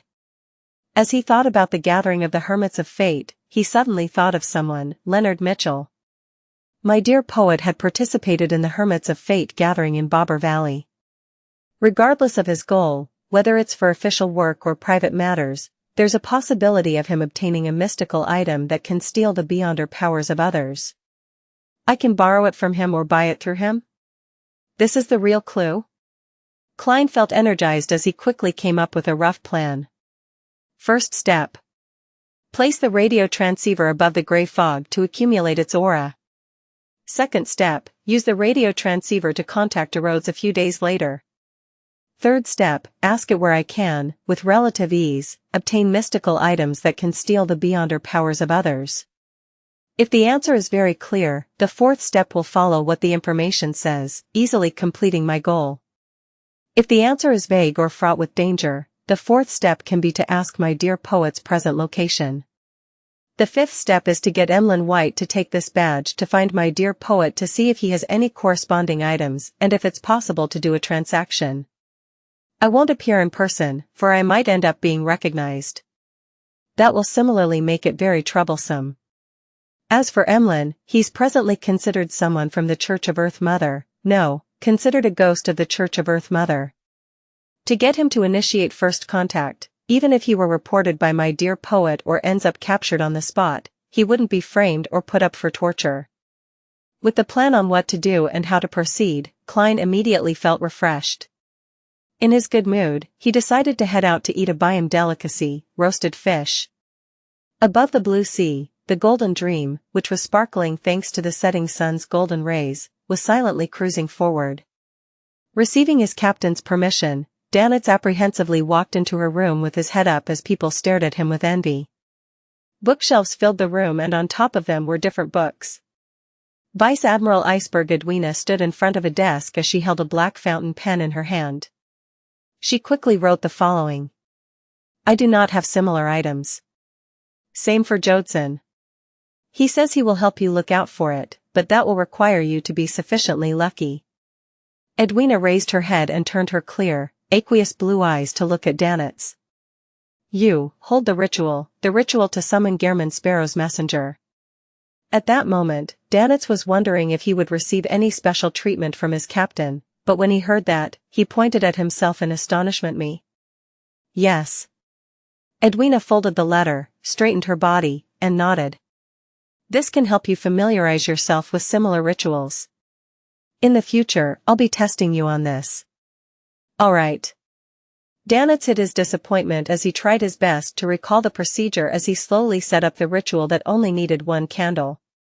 Finally, under Edwina's watch, he took out a shiny lone gold coin and placed it on the altar. After taking the letter, Danitz ran through the subsequent ritual in his mind twice before he dared to do it. He took a step back and said in ancient Hermes, I summon in my name. The spirit that wanders about the unfounded, the friendly creature that can be subordinated, the messenger that belongs to Gehrman Sparrow. Whoosh! The wind howled in the wall of spirituality, sending Danitz's yellow hair flailing upwards. The flame rapidly burgeoned to the size of a human's head. It was as pale as the letter in Danitz's hand. Soon, Danitz saw long blonde hair, bloodshot eyes, and a gorgeous head appear. Hiss. Gehrman Sparrow's messenger is very unique. How can a spirit world creature look like a human, and it's so beautiful at that? She's just slightly inferior to Captain, Danitz suddenly choked because he discovered that the head didn't have a neck underneath. Furthermore, it was held up by a pigtail with a hand. He looked in a daze as one head after another appeared. He saw the headless figure dressed in a complicated dress appear before him. She's indeed a creature from the spirit world. He felt ashamed for having those thoughts. Taking a deep breath, Danitz hurriedly handed over the letter and saw one of the beautiful heads open its mouth to bite at it with pearly white teeth. At this moment, Rionette Tinker's other head bit on the gold coin on the altar. However, she didn't immediately leave. The four bloodshot eyes on other two heads darted towards Edwina Edwards, who was outside the wall of spirituality. She sized her up a few times. Edwina felt herself being observed, and it made it impossible to contain the horror that ensued. Rionette Tinker retracted her gaze as her body turned illusory, fusing into the white candlelight. The flame lit up again as the colors spread outwards. Everything had restored to normal. Just as Danitz removed the wall of spirituality, he heard his captain say in a deep voice, "That's not an ordinary creature from the spirit world." Not an ordinary creature from the spirit world? Danitz was stunned. He knew that his captain's profession was a researcher of spirit world creatures. If she said it wasn't ordinary, it definitely wasn't one. It was far more extraordinary than ordinary. Gehrman Sparrow really is a man with many secrets. Danitz reflected. Backland, Cherwood Burrow. Furs mustered every fiber in her body before she triumphed over the laziness brought from the fireplace. She switched to a thick dark blue cotton dress, wrapped a light gray scarf around her, and wore a warm lady's hat. In the not-too-cold temperatures, aside from the cold that seeped into her bones thanks to the prevailing fog, she took a carriage to William Street. She took in the cold air and told herself that this was a common excursion for an author to gather material outside. There was no need for her to be nervous or appear abnormal. Taking a few steps forward, Furs entered a coffee shop and sat by the window. As she drank the thick, warm liquid, she observed the pedestrians and the houses across the road. There's nothing abnormal. There's no fighting or theft at all. This is a place where the rich live, so the security is much better than East Borough.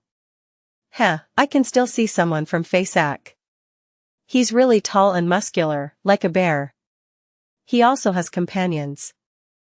Are those people from Intis? They really wear exaggerated clothes, it's like they're acting in a play. Backland is indeed the capital of capitals. I can meet many foreigners here. Furs gradually forgot her goal and opened up a notebook to record down material for her novel. After she finished her coffee, she circled the street and left after finding nothing peculiar. She planned to come again on Thursday. After taking Edwina's reply letter from Rionette Tinker's hands, Klein watched as the messenger vanished, confirming that she hadn't asked for an additional gold coin. From the looks of it, using a gold coin as a ritual material works. He smiled, feeling pleased with himself as he opened the letter. With a fruitless answer, he planned on going out to walk the streets to find a chance to engage in true acting so as to conclude the principles. At this moment, he heard knocking at the door. It was Captain Eland. Klein silently opened the door and said, "I was just about to look for you." Eland chuckled and said, "There's no need. As long as you register a place with your identity, I'll be able to know where you're staying. The Governor General's office and the military have quite good control on the inns after all." Klein nodded without a word. Eland turned his body halfway and pointed at the corridor. "I bring you to see someone. The White Agate is about to return to Pritz Harbor. If you need help or have any information to provide, you can find him. We're often generous when it comes to payment." This was what Klein had previously mentioned to him before. "All right." Klein reached out to the coat rack. After wearing his coat, Eland led him straight to the Emiris Leaf Bar and to a corner inside. In the basement of the Emiris Leaf Bar, Wormtongue Mither King looked at Strongman Oziel opposite him and asked, "Have you gathered the recent intel about Blazing Danets?" "Yes," Oziel said with a smile. "Last week, Blue Eyes Meath saw Blazing Danets with an unknown adventurer. In a corner of the Emiris Leaf Bar, Eland found a man wearing a coffee-colored jacket, patted him on the shoulder, and laughed. "Why aren't you drinking Lanty Proof?" The man was in his 30s, having a rather common face. It was obvious that he had lone blood running through his veins. He had brown hair and eyes, with a somewhat high nose bridge. His tipsy appearance instantly vanished as his eyes turned sharp.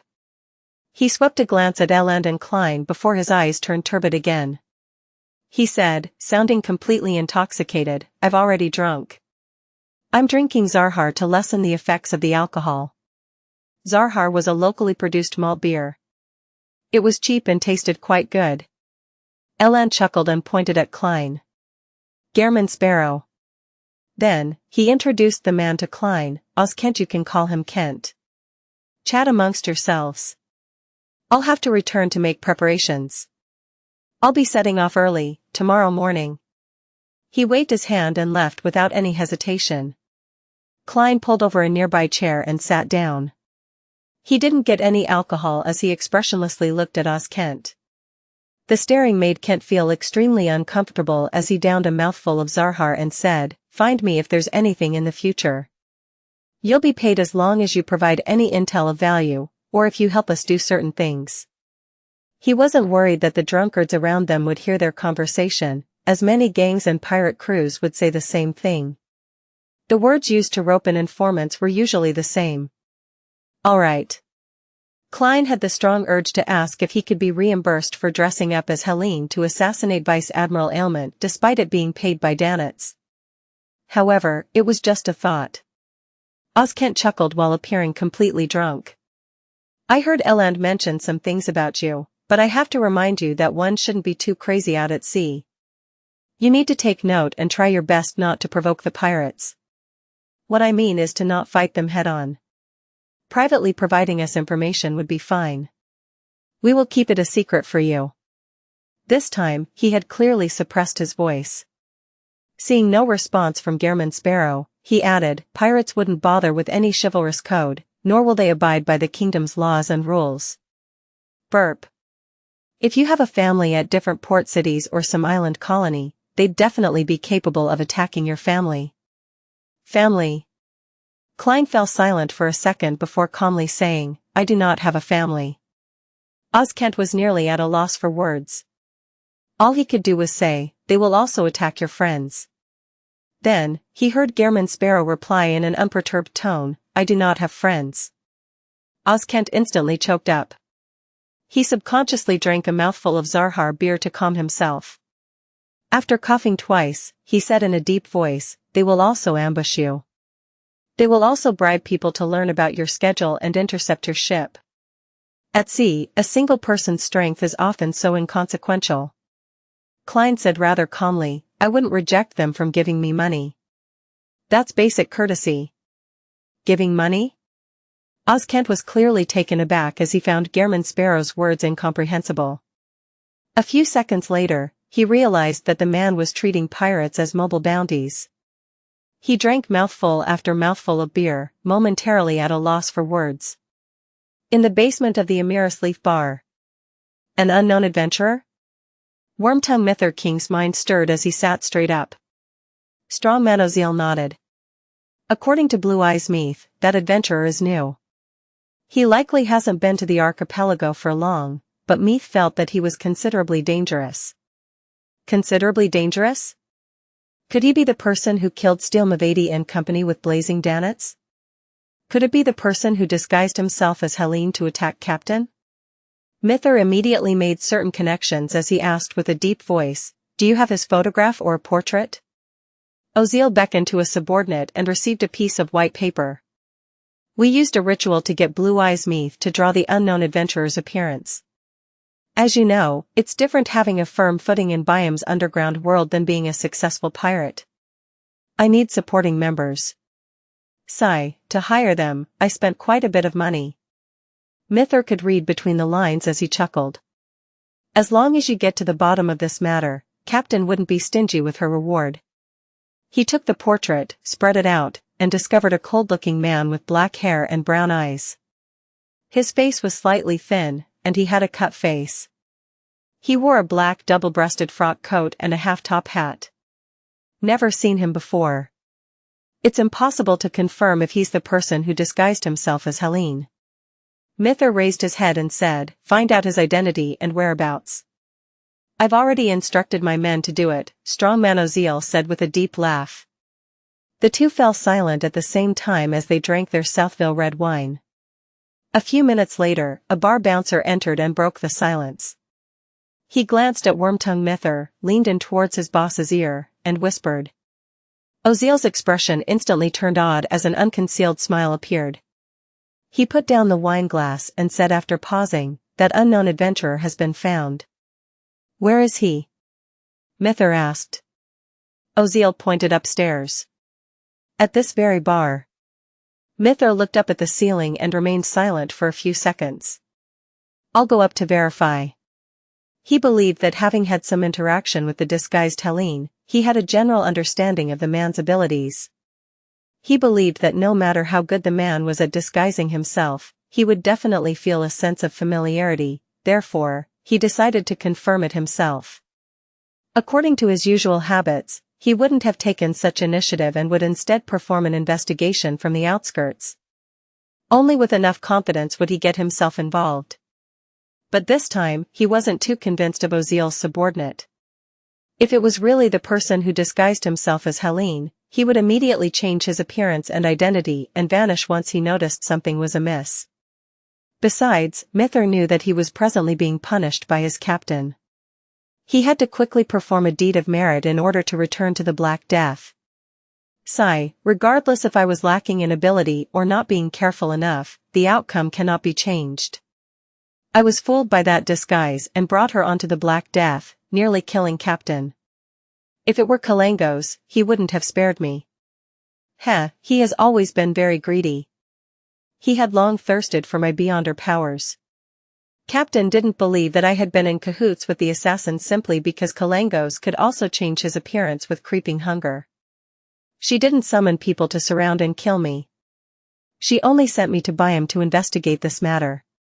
She's already being forgiving enough. Compared to Kalangos, she is truly a captain worthy of being loyal to. I have to quickly provide some meritorious service and find an excuse to contact her, so as to live up to her treatment towards me. As Mither King got up and walked out, he couldn't help but have these thoughts churn through his mind. Although he was a pirate who had killed countless and had plundered countless ships, he had a soft spot in his heart. Besides, he didn't notice that he was being constantly mesmerized by Vice Admiral Ailment Tracy via prolonged interactions with her. His fondness for her had seeped deep into his bones. Even if Ailment Maiden didn't have helpers, he wouldn't have resisted, kneeling down and kissing her toes at her behest. Of course, this didn't affect his fantasies of doing countless deeds with Tracy. If he had the chance, he believed he would take the initiative to do so even if he didn't get her permission. As a pirate, he had done such things plenty of times. When he went upstairs, Mither King followed the guidance of Oziel's subordinates and circled halfway around the bar's walls. From afar, he saw the unknown adventurer sitting in the corner. Identical to the portrait, but I don't feel any familiarity.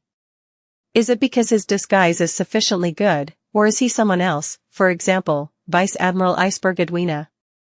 She can mimic the beyonder powers of those she had seen before. It's not impossible for her to change appearance like Kalangos. Mither's gaze paused for 2 seconds before he cautiously retracted it. But at this moment, Klein's spiritual intuition as a seer told him that someone was observing him. Without concealing anything, Klein immediately turned to look back. He saw a man with short eyebrows, deep eye sockets, and bronze eyes. Wormtongue Mither King. Third mate of Vice Admiral Ailment's flagship, Black Death. Klein instantly recognized the person observing him. Instantly, 2 thoughts flashed in his mind. One of them was, 5,400 pound bounty. The other was, why is he observing me? He managed to find me by investigating Danitz? The military contact person, Oz Kent, discovered Gehrman Sparrow's abnormality as he traced his gaze. However, due to his angle, he was blocked by a few drunkards. At this point in time, Klein already instinctively came up with a solution. It was to pretend that he didn't recognize Mither King, retract his gaze, and get a cup of alcohol to drink. He could then secretly observe where he went, and then use his powers as a faceless to infiltrate where Mither hid himself before silently hunting him. As this thought flashed past his mind, Klein suddenly discovered a problem. That's me being myself. But I'm now Gehrman Sparrow, a seemingly calm but crazy adventurer. With this thought, he suddenly turned around, drew his revolver, and aimed at Wormtongue Mither King inside the rowdy bar. Bang! A gunshot rang through the bar as many customers reflexively crouched down while hugging their heads. All of them were extremely experienced. Many drunkards slumped to the ground, with more than 10 people throwing themselves to the side or rolling on the ground to dodge. These series of actions were well practiced. And Mither King was one of them. However, Klein didn't really pull the trigger, as he was afraid of injuring the innocent bystanders by mistake. There were many customers in between him and Mither. The gunshot stemmed from his powers of illusion creation. At that moment, everything before him opened up as people crouched down. Hence, having aimed at Mither, who had thrown himself sideways to the ground, he pulled the trigger this time. Bang! Bang! The brass bullet traversed past half the bar, flying straight for Wormtongue Mither King's body. But just as it was about to hit him, Mither's brown eyes suddenly turned dark. The bullet made a turn, and its trajectory was thrown upwards slightly as it accurately hit a glass cup filled with golden beer. Amidst a loud noise, the glass instantly shattered, splashing beer everywhere. At the same time, Mither grabbed a cup from a customer, extended his arm, and threw it at Klein. What's the point of that? Klein only dodged slightly to allow the glass cup to miss him, shattering onto the wall. At this moment, Wormtongue Mither immediately lunged forward and rolled, heading for the entrance to the basement. He attempted entry in order to get help or escape via a secret path. He had initially confirmed that the unknown and crazy adventurer was the assassin, who had disguised as Helene and boarded the Black Death, targeting Vice Admiral Ailment Tracy. Furthermore, his series of actions, which had nearly succeeded, told him that in a one-on-one situation, he wasn't a match for him.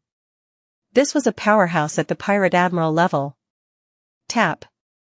Tap. Tap. Klein quickly chased after Wormtongue Mither. He was fast and agile. Despite being inside the chaotic bar, he didn't step onto anyone. Seeing that the bouncers in the basement were coming with revolvers in hand and how Mither King was about to enter the basement with bouncers in the bar approaching, Klein didn't hesitate. He suddenly clenched his left hand. The black glove was instantly covered with dense dark golden scales. His dark brown irises turned pale and became vertical. Right on the heels of that, an invisible wave surged outwards with him as its epicenter. In the areas where the wave passed, the customers who were holding their heads down turned limp or trembled. The military contact, Oz Kent, also clearly lost his sense of reason, as though he had encountered the most terrifying thing in the world. All he wanted to do was to escape. The bouncers who had approached were no different. Extreme horror gripped their hearts as they ran around aimlessly, making the situation turn even more chaotic. Clang! Clang! Clang! The bouncers in the basement threw away their weapons, either running to a corner and shrinking into a ball, or they were trembling on the spot, their crotches rapidly turning moist. Wormtongue Mither felt as though he was struck by lightning. In his fear, he began running in circles at the entrance. This was a psychiatrist's awe, also known as Dragon Migh or Mass Chaos. This was Klein's only crowd controlled beyond her power. At this moment, Klein's rapidly approaching figure didn't stop. In a few steps, he had arrived beside Mither. In that instant, a scene suddenly surfaced in his mind. Mither, who looked to be lost in extreme horror, suddenly raised his head and swung his right fist over, aiming straight for Klein's head. Without any thought, Klein fully trusted his clown's intuition for danger. He immediately bent down and turned his body sideways. Almost at the same time, Wormtongue Mither suddenly raised his head. His brown eyes were dark and clear, without any sense of muddle-headedness. At some moment in time, he had shaken off the effects of Dragon's might. This was something that exceeded Klein's expectations. Bang! Mither's muscles bulged as he bent his back and threw a punch that resembled a cannonball. However, he didn't hit his expected target and instead hit the wall of the entrance. Creak! The spot where his fist connected threw up pulverized bricks. Quickly, a huge hole that seemed to be covered in a spiderweb appeared. The entire bar seemed to shake. The power of the punch was far stronger than a revolver's bullet. But at this moment, Klein had already flashed behind him. His body straightened up again as his glove seemed to be covered in a layer of gold. His brown eyes lit up with two flashes of lightning as they shot out like bullets. Interrogator's psychic piercing. One. Mither King let out a shrill cry, but he didn't fall to the ground. He rolled as he grimaced in pain, holding his arms to protect his head. He soon magically recovered from the pain of psychic piercing, but he felt ice-cold metal at his forehead. He saw the cold and thin adventurer pull the trigger. At such a close distance, even though psychic piercing's effects could only be maintained for a second, it was enough for Klein to raise his right arm and place the revolver's barrel at Wormtongue Mither King's head. Bang! Mither King's plea shrank back from his half-agape mouth and into his throat as a picture seemingly formed of blood and white material appeared on the wall behind him. It was melancholic, fresh, and messy. The luster in his eyes vanished as Mither collapsed backward, leaning against the wall before sliding to the ground. At noon on the 1st of February, 1350, Wormtongue Mither was hunted. Klein glanced around at the chaotic bar and closed the door to the basement. He chained the door with the existing chains and forcibly made a knot. He bent down and dragged Mither King down a few steps, but he didn't directly enter. As he was wary of enemies who might suddenly charge out from inside, he opened up his palm and aimed it at Wormtongue Mither's corpse from above. He had no qualms about grazing the Black Death's third mate. He believed that he was definitely someone with heinous crimes to his name. Firstly, he was once a subordinate of Vice Admiral Hurricane Kalangos, and the deceased pirate admiral had once massacred an entire ship. He was a rather cold-blooded person. It was simply obvious from what the Red Glove Nightmare inside Creeping Hunger had encountered. Secondly, Mither was working for Vice Admiral Ailment, which was equivalent to working for the Demonist sect. It was unknown how many cases of human trafficking he had been involved in. Creeping Hunger restored its thin human skin appearance as his palm cracked open, producing two bloodshot eyes. In an instant, a biting cold wind stirred in the entrance's passageway to the basement. It constantly spun around Wormtongue Mither's corpse, slowly outlining a blurry figure with short eyebrows and deep eye sockets. Black but undull points of light rapidly surged out of the corpse, combining with Mither's spirit body. All of them were injected into Creeping Hunger, where an empty finger was waiting for it, forming a connection with the surroundings to a certain degree. Creeping Hunger first went from a black color with a sinister and noble vibe before returning to its original state as it suffused its desire for flesh and blood. Klein silently diverted his senses to it for a few seconds and was pleasantly surprised that the powers he received were rather useful. Although there were only 2, they were much better than the previous 3 he had obtained from the zombie sequence. At this point, he learned that the mid-sequence Beyonder was a Sequence 6 Baron of Corruption from the Lawyer pathway. One of them came from a Baron of Corruption and the other came from the Sequence 7 Briber. The former was distortion. By distorting the target's words, actions, and intent, he could formulate a certain order that provided himself with an advantage, so as to achieve the goal of restraining and influencing his opponent. The latter was bribe, which was one of the various powers of a briber. More accurately, it would be bribe, weaken. The premise behind using this power was to give the target a certain item, then for a certain amount of time, greatly weaken the target's attacks, defense, and control over him. Give the target a certain item?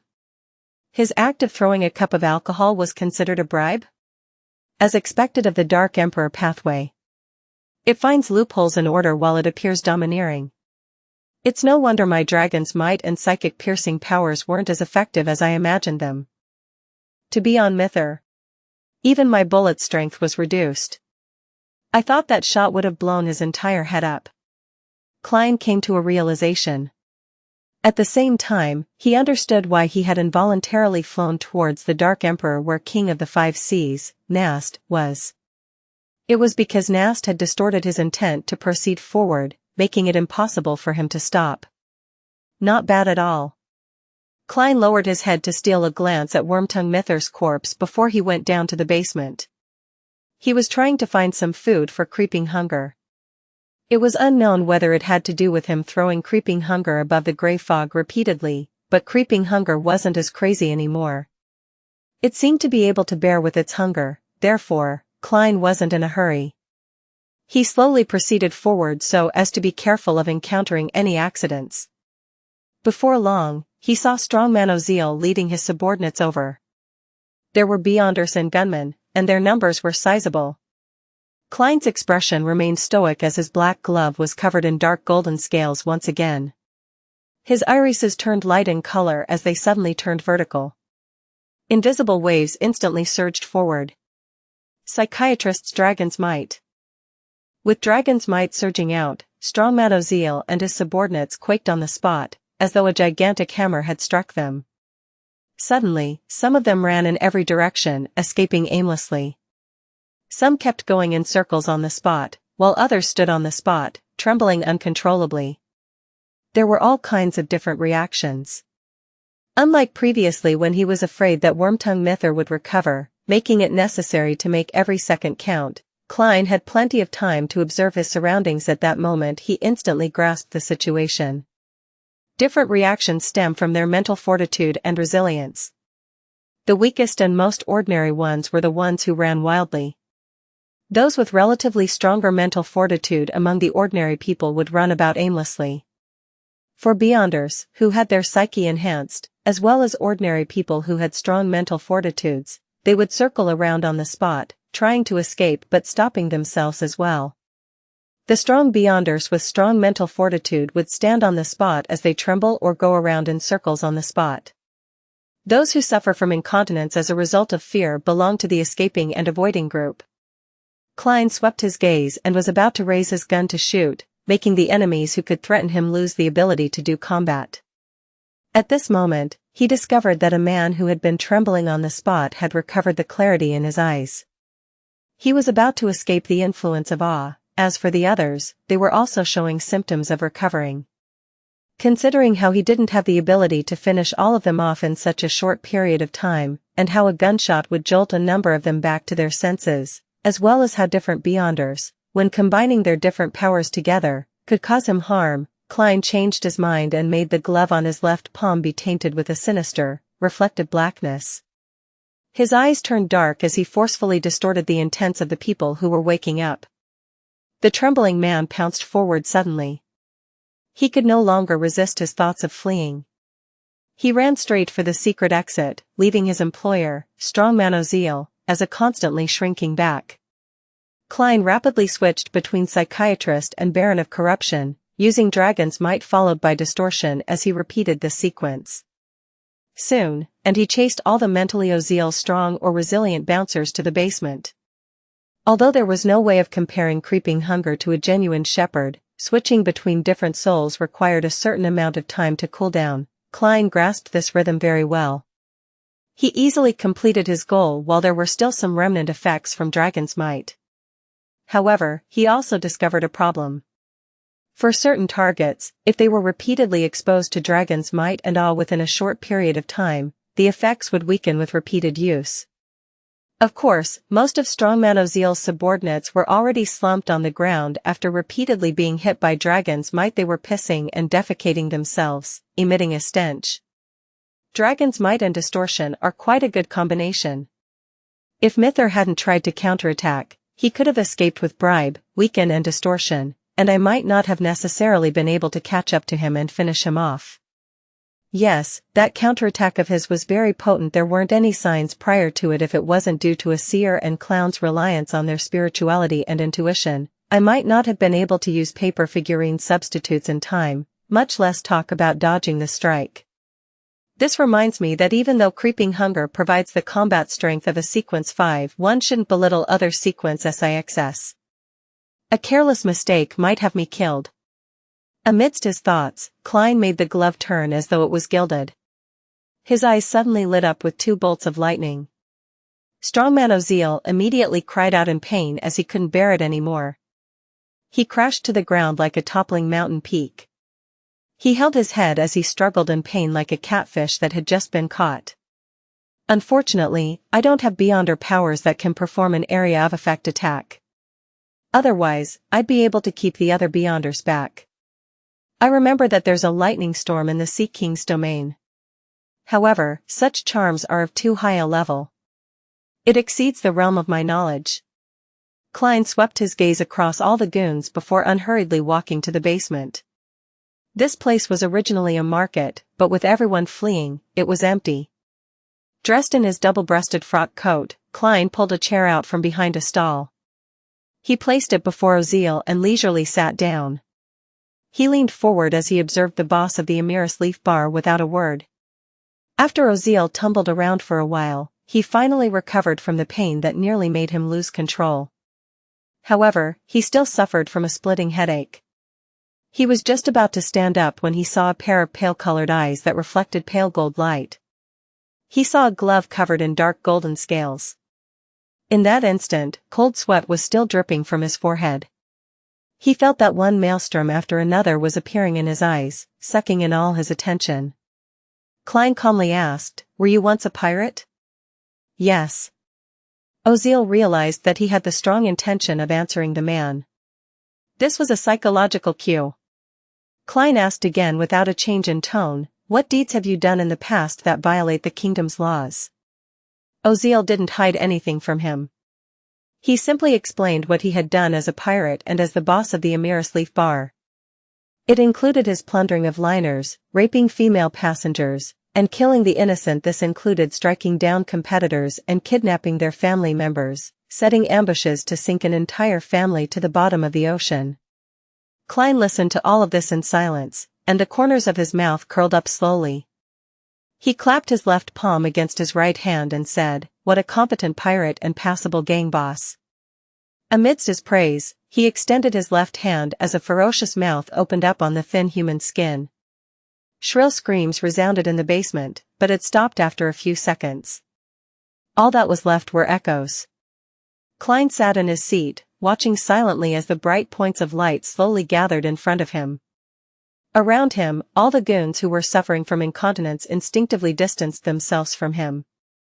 As they crawled, they left stains on the ground. Moments later, Klein slowly stood up. He bent down to pick up a pure spherical light that was the size of a baby's fist, as well as the wallet inside Oziel's clothes. After stealing a glance at the thickness of the wad of cash, he put away the two items and holstered his revolver. He took off his half-top hat and bowed at the trembling goons in the corner. Klein checked the underground area after he was done with everything.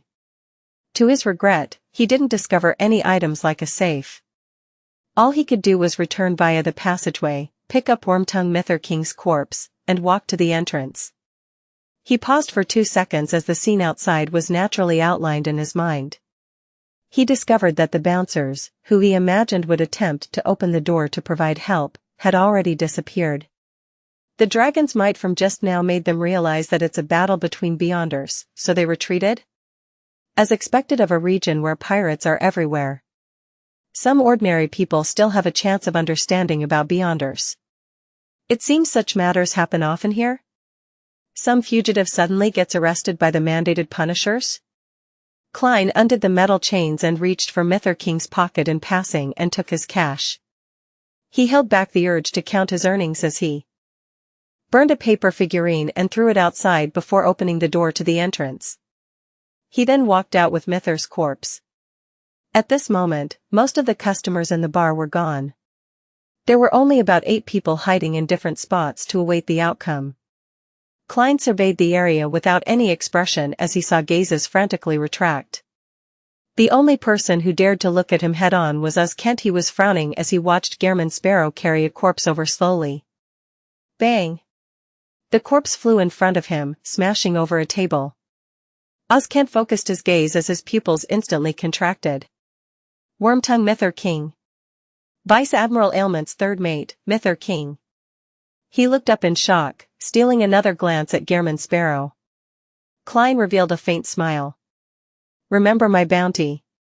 With that said, he took his half-top hat, bowed slightly as a form of bidding farewell, and turned to leave through the Emiris Leaf Bar's main door. Byam Harbor. On the White Agate. Eland watched as the door to his captain's cabin was slammed open. He asked in surprise, "Kent, what happened?"